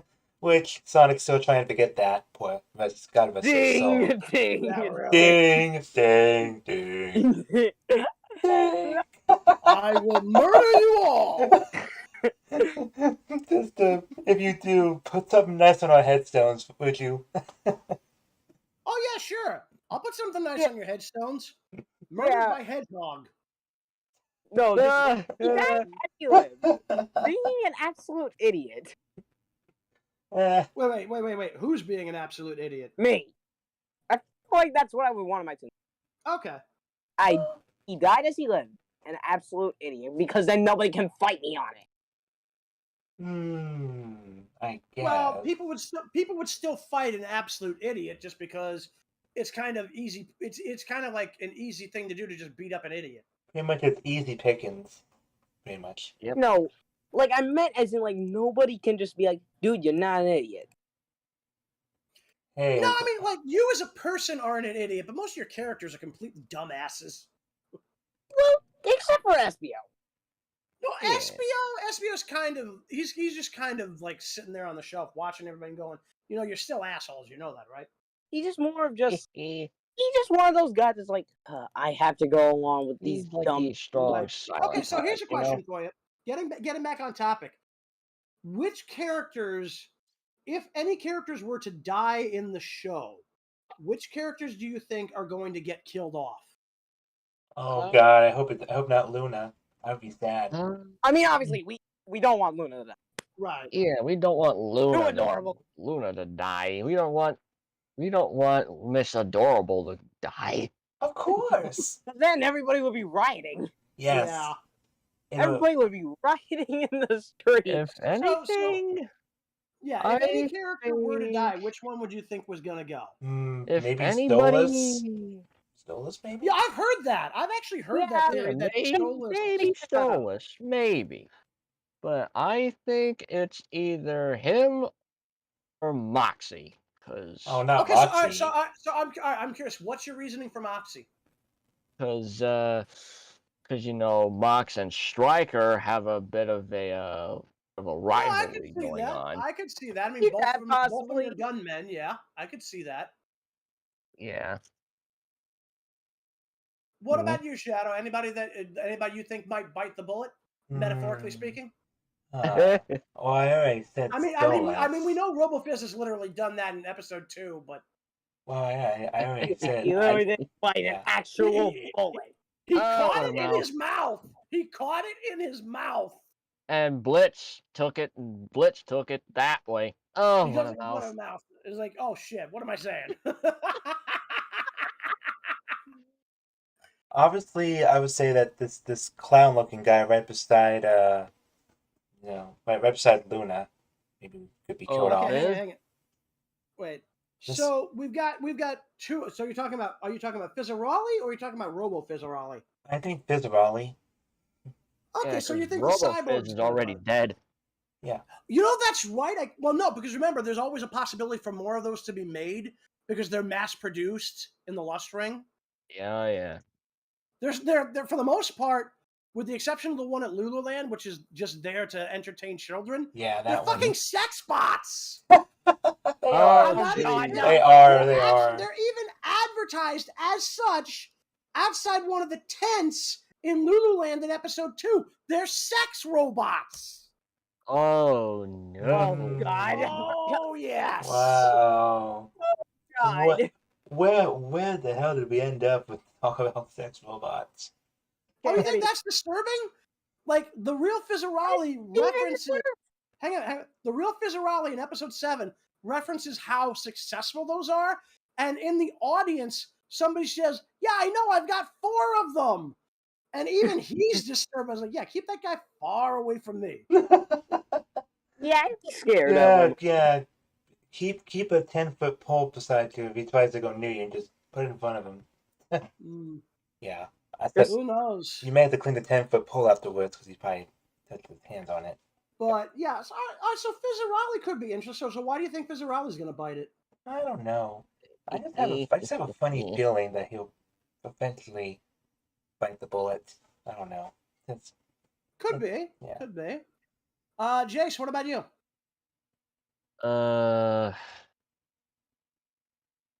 Yeah. I'm sorry, I kind of zoned out. What was that? Who do you think is going to metaphorically bite? You and Sear have both done that today. which character in Hell of a Boss, if anybody is going to die in the series, obviously there are characters we would hope to see not die, but if you think any character in the series is going to die, who do you think would be? I already said mine, Moxie. Oh right, yeah, no, right, never mind. That whole thing with you and never mind. Wait. So as for me, I'm going to surprise everybody. Oh boy. I think we're getting 2 deaths in the show at the very least. I think we're getting Stella, and I think we're getting Octavia.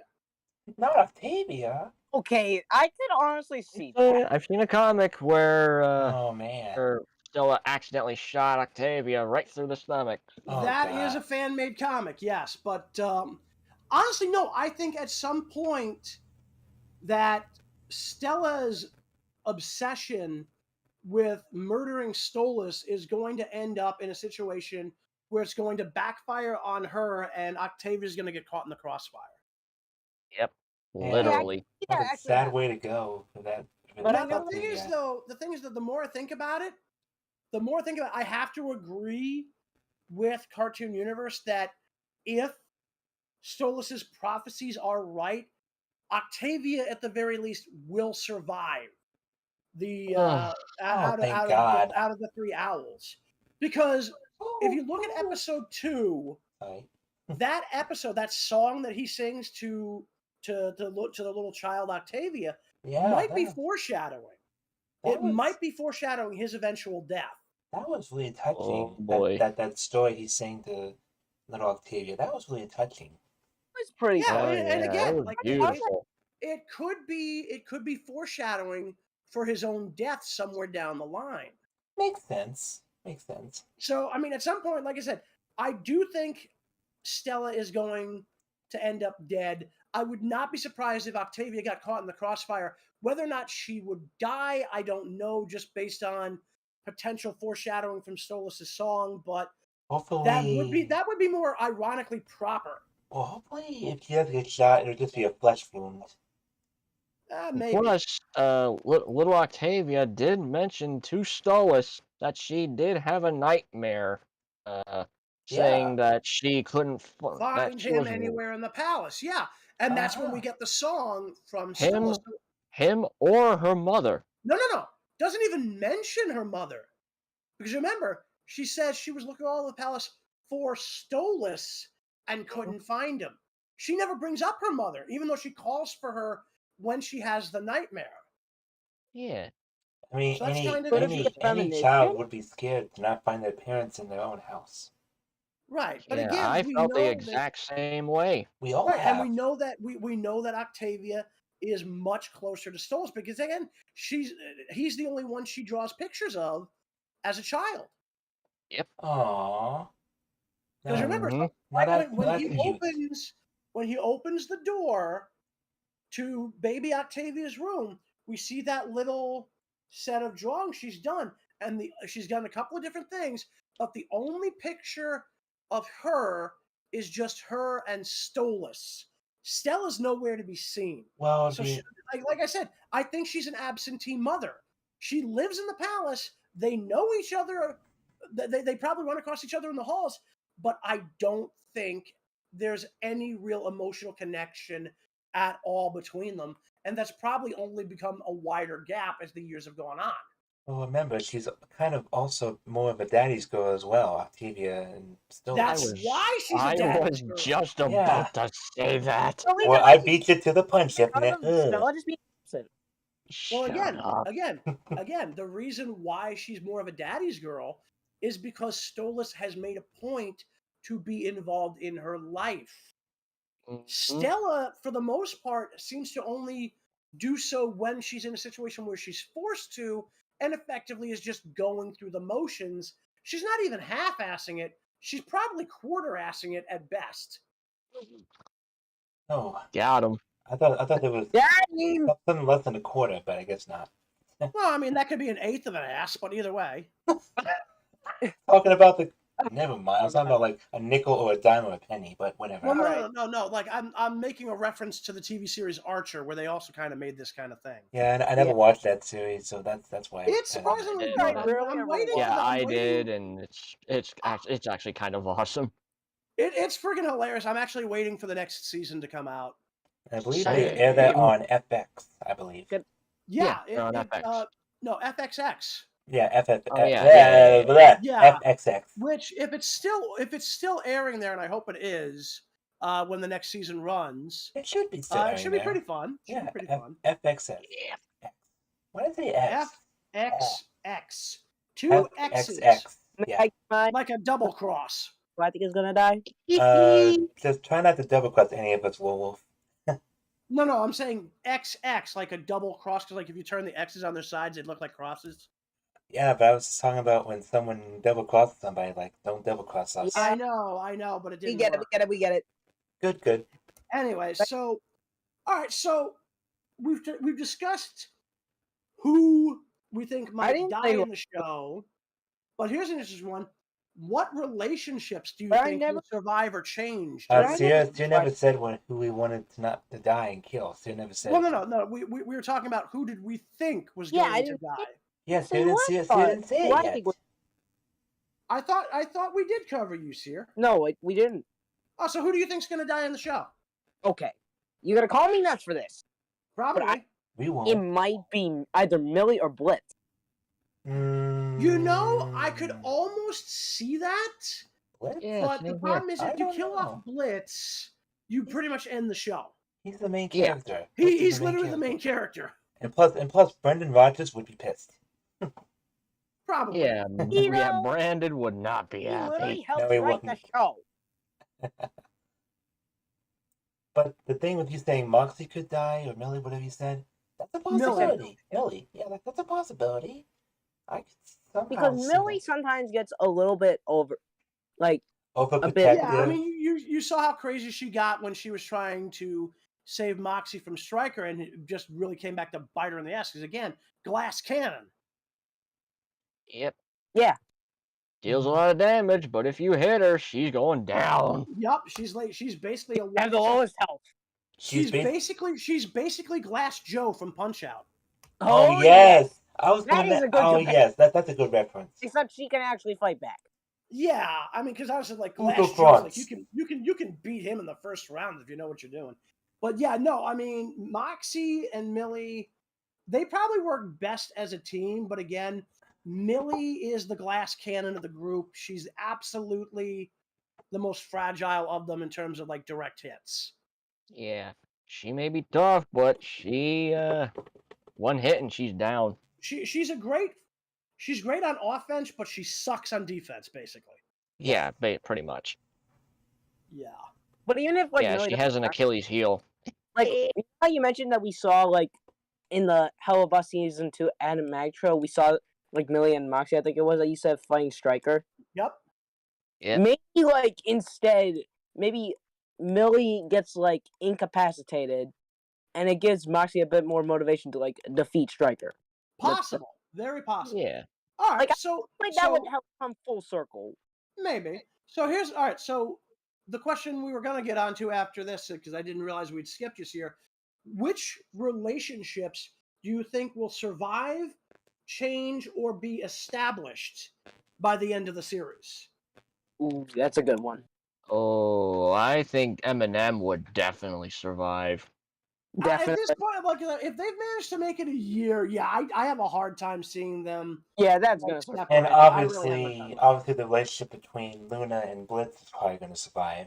Obviously. That would be an interesting question because again, we know that again she's pretty much a tsundere when it comes to parental development there, but I think we might see that relationship change where she does become more openly willing to acknowledge that they are her dad.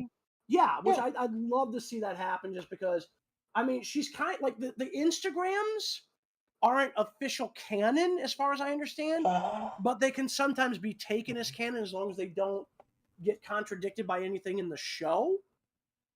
So, I mean, we know that she's called him dad once or twice on the Instagrams, although she's tried to backtrack on it and say, like, I was only saying that because I was worried because we were running out of food.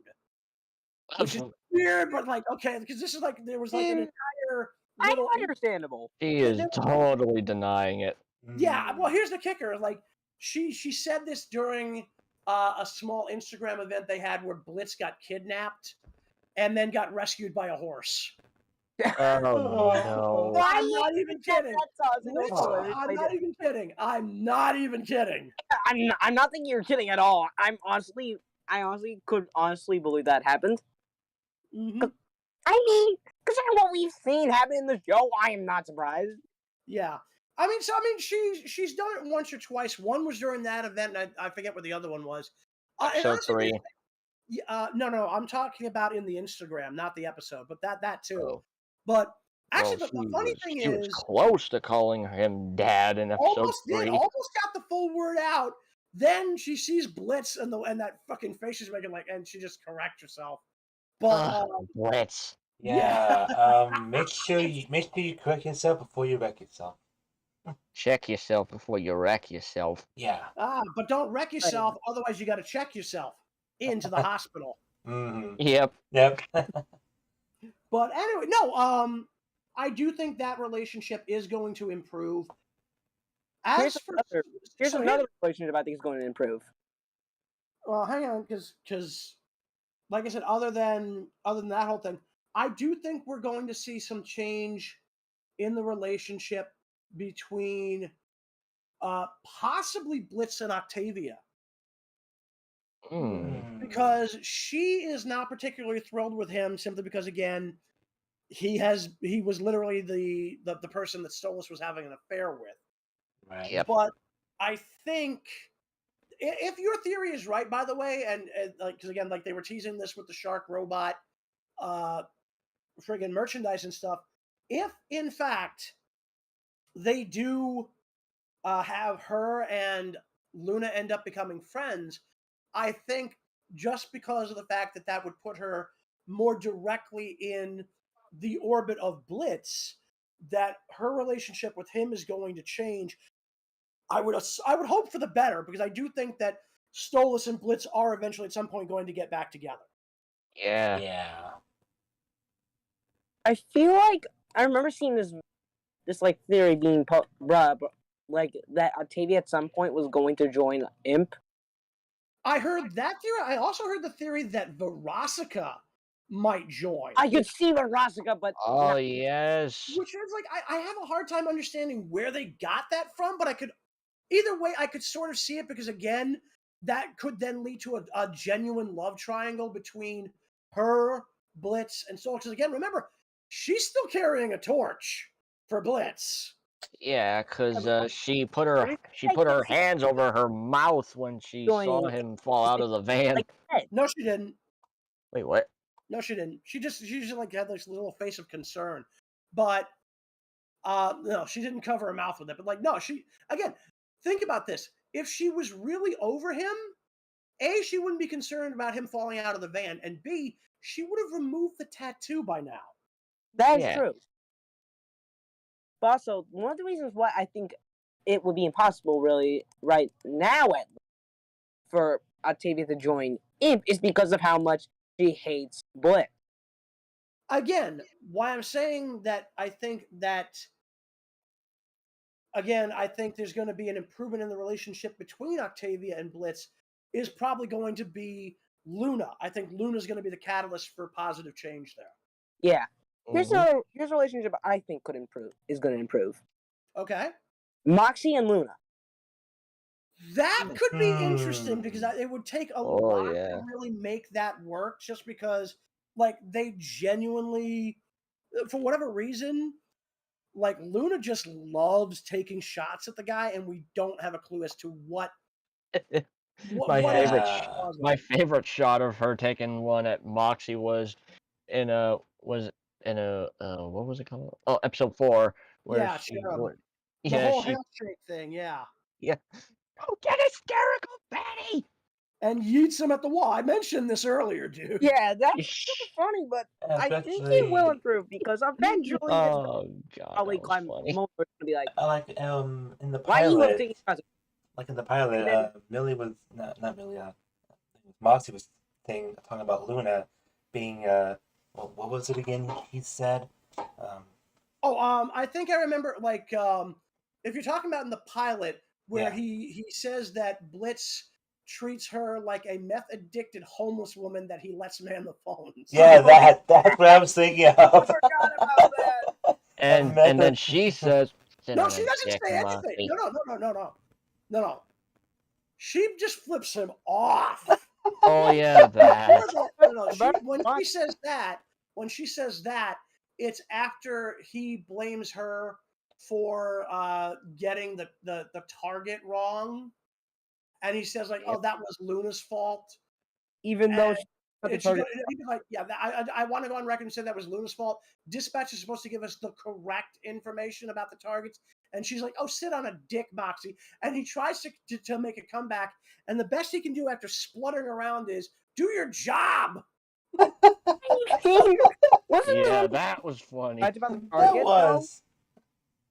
Well, yeah, because it's about the whole thing where they end up shooting the kid. Yep, that was the target all along. Yep. Yep, this is our target. Like, it was a little kid. Yeah.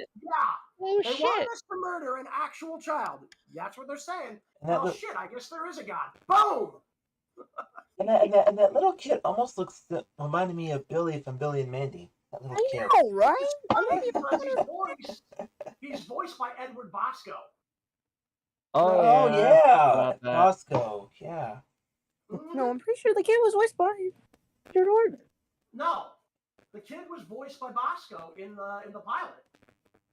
Man, at this rate, Bosco's a legend voice actor at this rate. Oh, I mean, he's done some crazy shit. He's also in episode 3. He's the surfer dude who basically asks. I forget the exact. No, he asks the one that was vomiting. Yes, and the one who asks Blitz if he's a leprechaun, and then gets pretty cool, huh? Yeah, very gnarly, dude. Gnarly.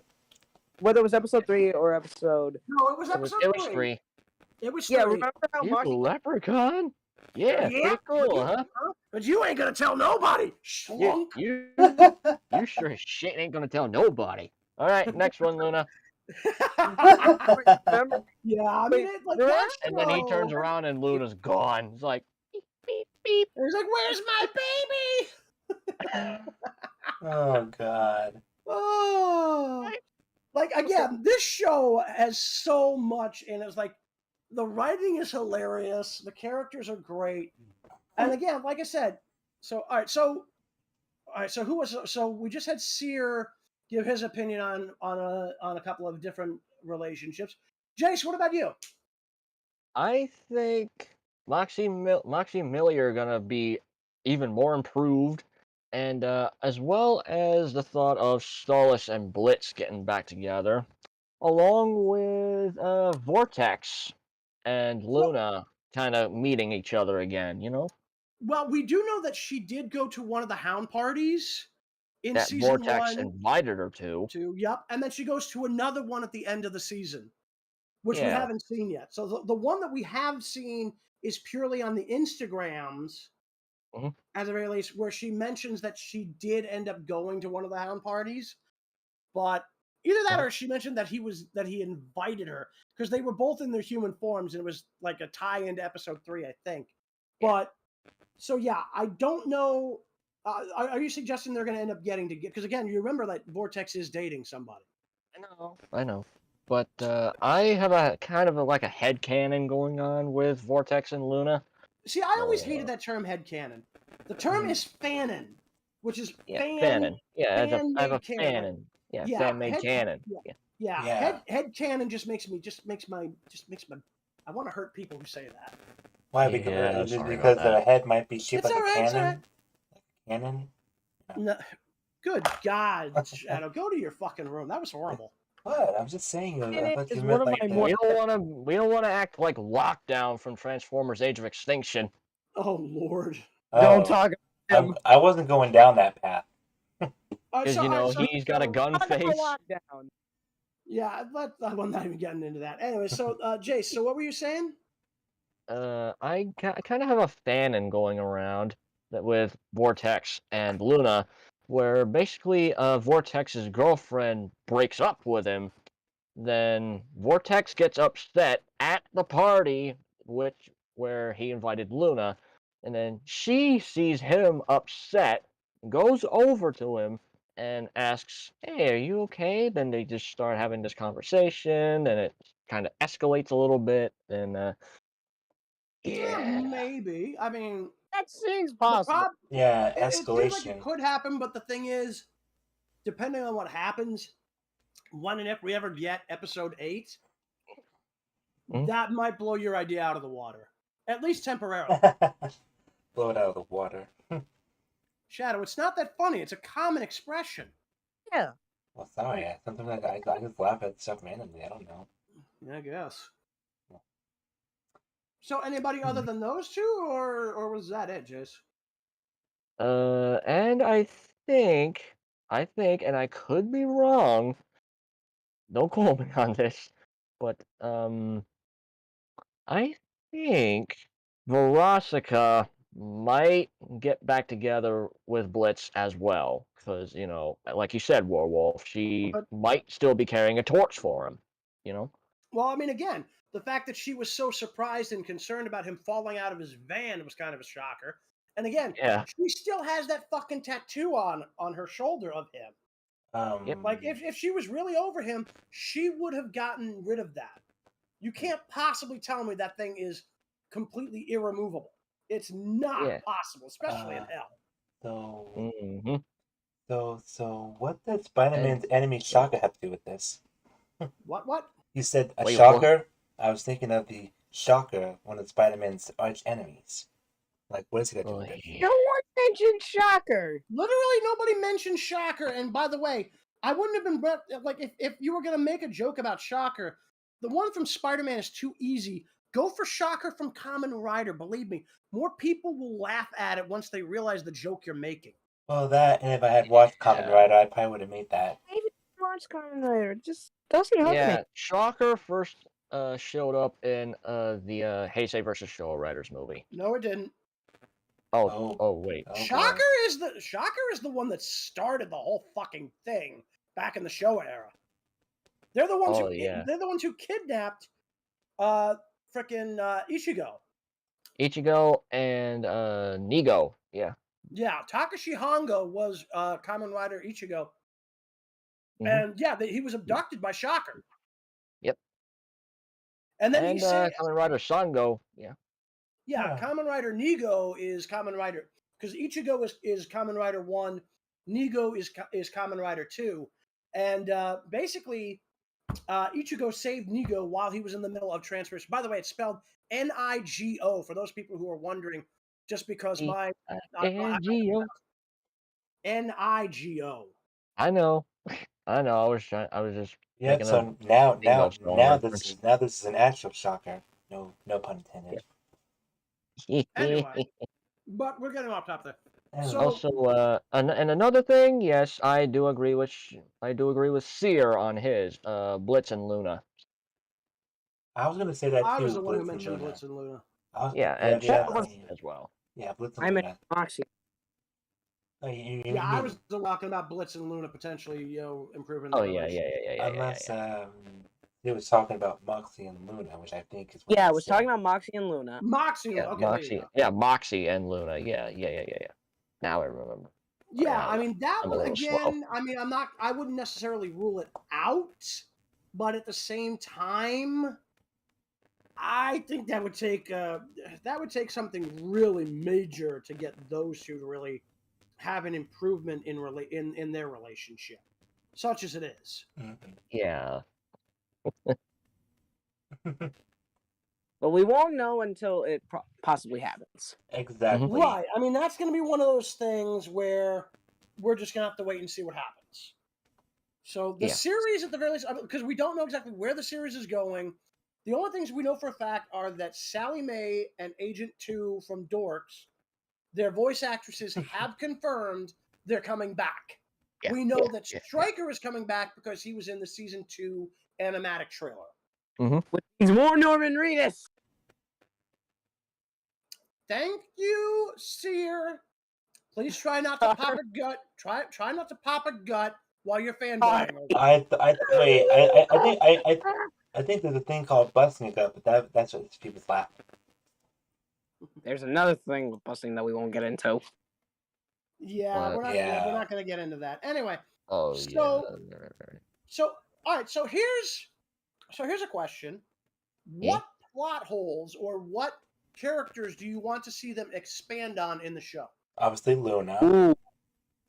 Yeah, I want to see Luna. Yeah, I Well, Yeah, backstory of Luna. aside from Luna, because she's the obvious one. Yeah, Okay, I then, want to I want to see like where Moxie and Millie grew up. and Well, we maybe see where Millie grew up. Yeah, we saw where Millie grew up, and I want to see where Moxie mostly grew up. and maybe Mhm. Vortex would be another option as well. Yeah, and Vortex as well. Yeah. Maybe. I mean, he's more of a side character than anything else, but I could see it. Okay, then how about Stella? Yeah, I want to see Stella- I want to see where Stella would be Stella interesting. came in. Yeah, Well, the first Stella to be a psychopathic. the youngest Yes. thing, the youngest shot we have of her is her literally strangling a dog in a photograph that was shown to 11-year-old Stolas. Yep. So she was a bad seed from the start, but yeah, it would be interesting to see, how and where she came from. And where she hit Personally- her manners. Personally, when it comes to characters that I want to see them expand on, I want to know more about the mother imp, Tilla. Yeah. I want to know more about her. Definitely know more about Stella.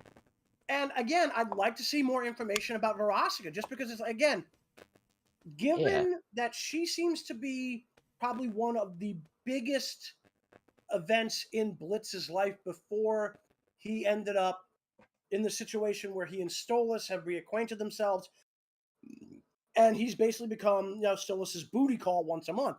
I want to know how that relationship got started between him and Verosika, and why it ended up ending the way it did.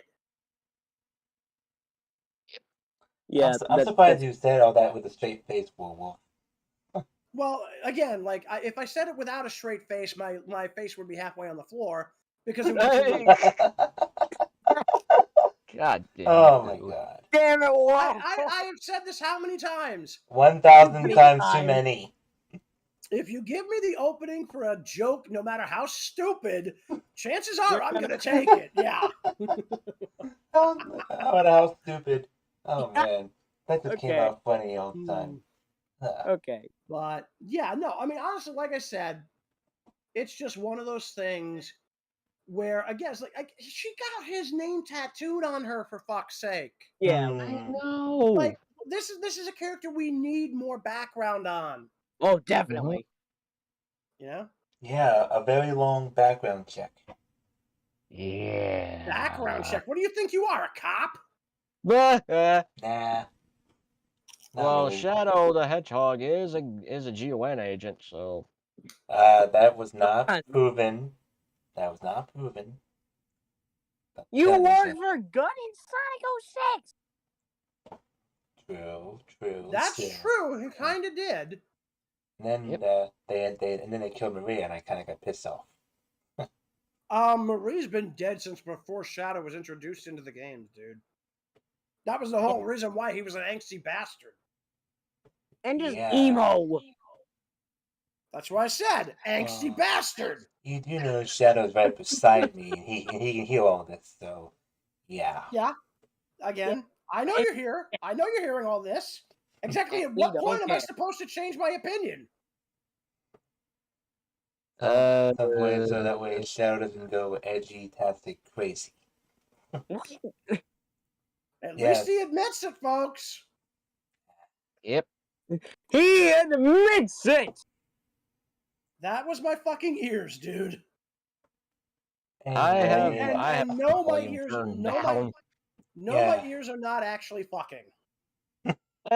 No, I know sorry. one of you guys was going to try to make that joke. I was not. Nobody Try and was. make that joke. Am I You real? bullshit. You were all thinking it. No, No, we I were not. wasn't. No, we weren't. I just laughed because it was funny. Dude, you're just like me. You laugh at everything, Jayse. No offense. Of course. Yes, you do, just like me. We laugh at Are anything. you sure we're not brothers, Chaos? I'm sure. Are they? Dude, we live in two separate states. That I doesn't live in mean New York. Pretty much our mothers are two different. I don't know. Why would you get involved in family shit? Well, you could always have the same father. Nah. Oh, Jesus. Well, Mine to be was honest, a truck driver. I didn't for really know my 40 actual years. father, sadly. But we're not going to get into that.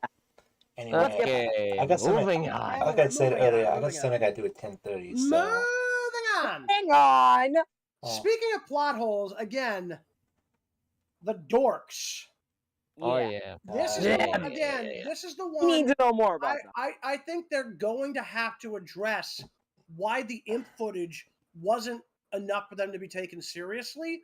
And I think since we know that Agent 2, at the very least, has confirmed she's returning, we're going to find out whether or not the footage that they then collected is enough to get them taken seriously. And if so, what happens next?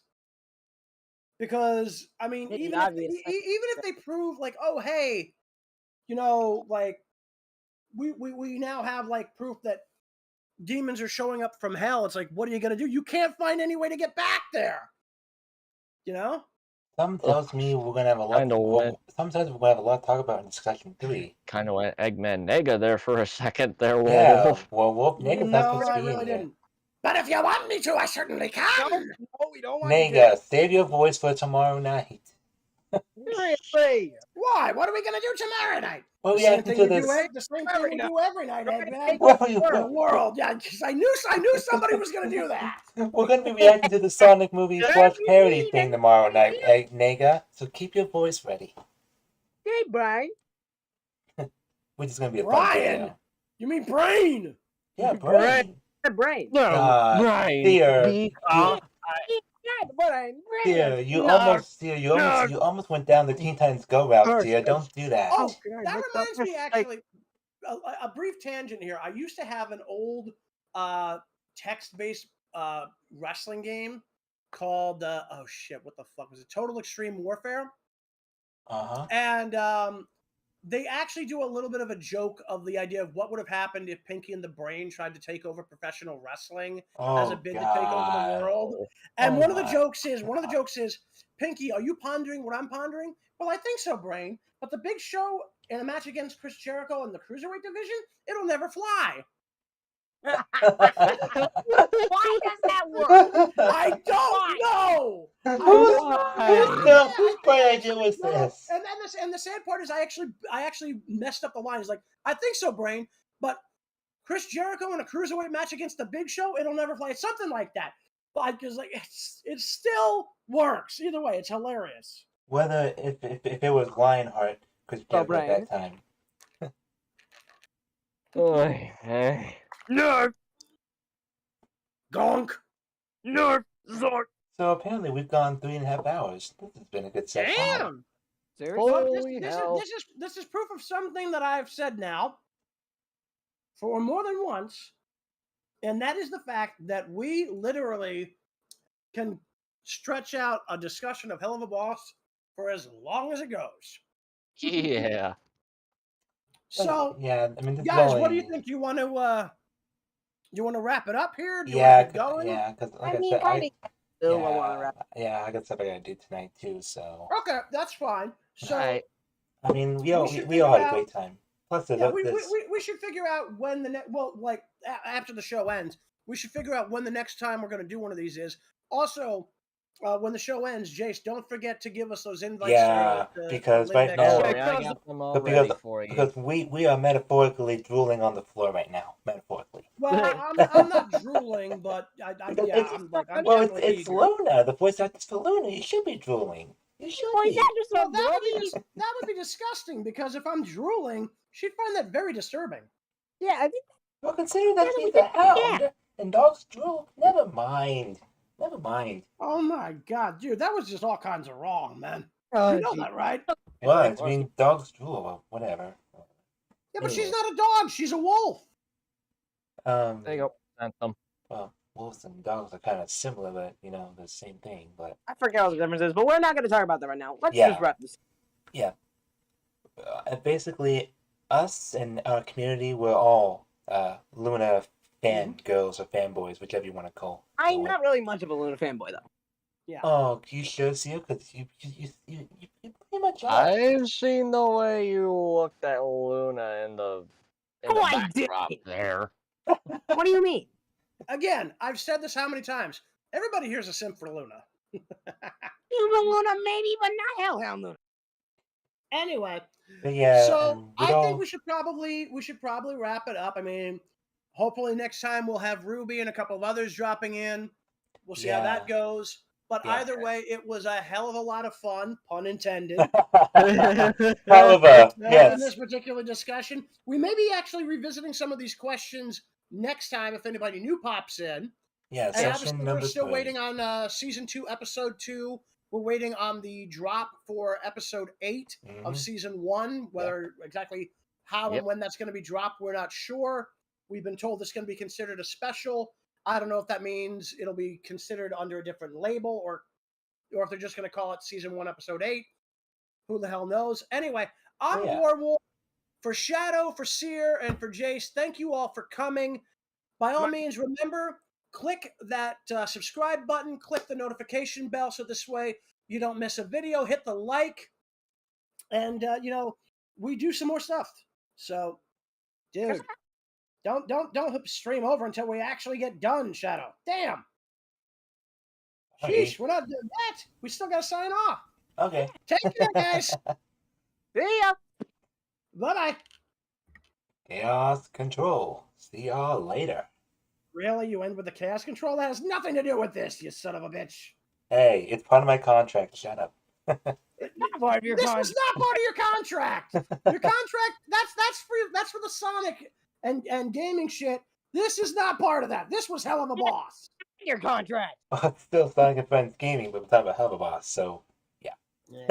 Anyway. Yeah, so I just entered the I just took up the invite, so that's pretty cool. Anyways. Werewolf Defense Force, that's neat. Anyway.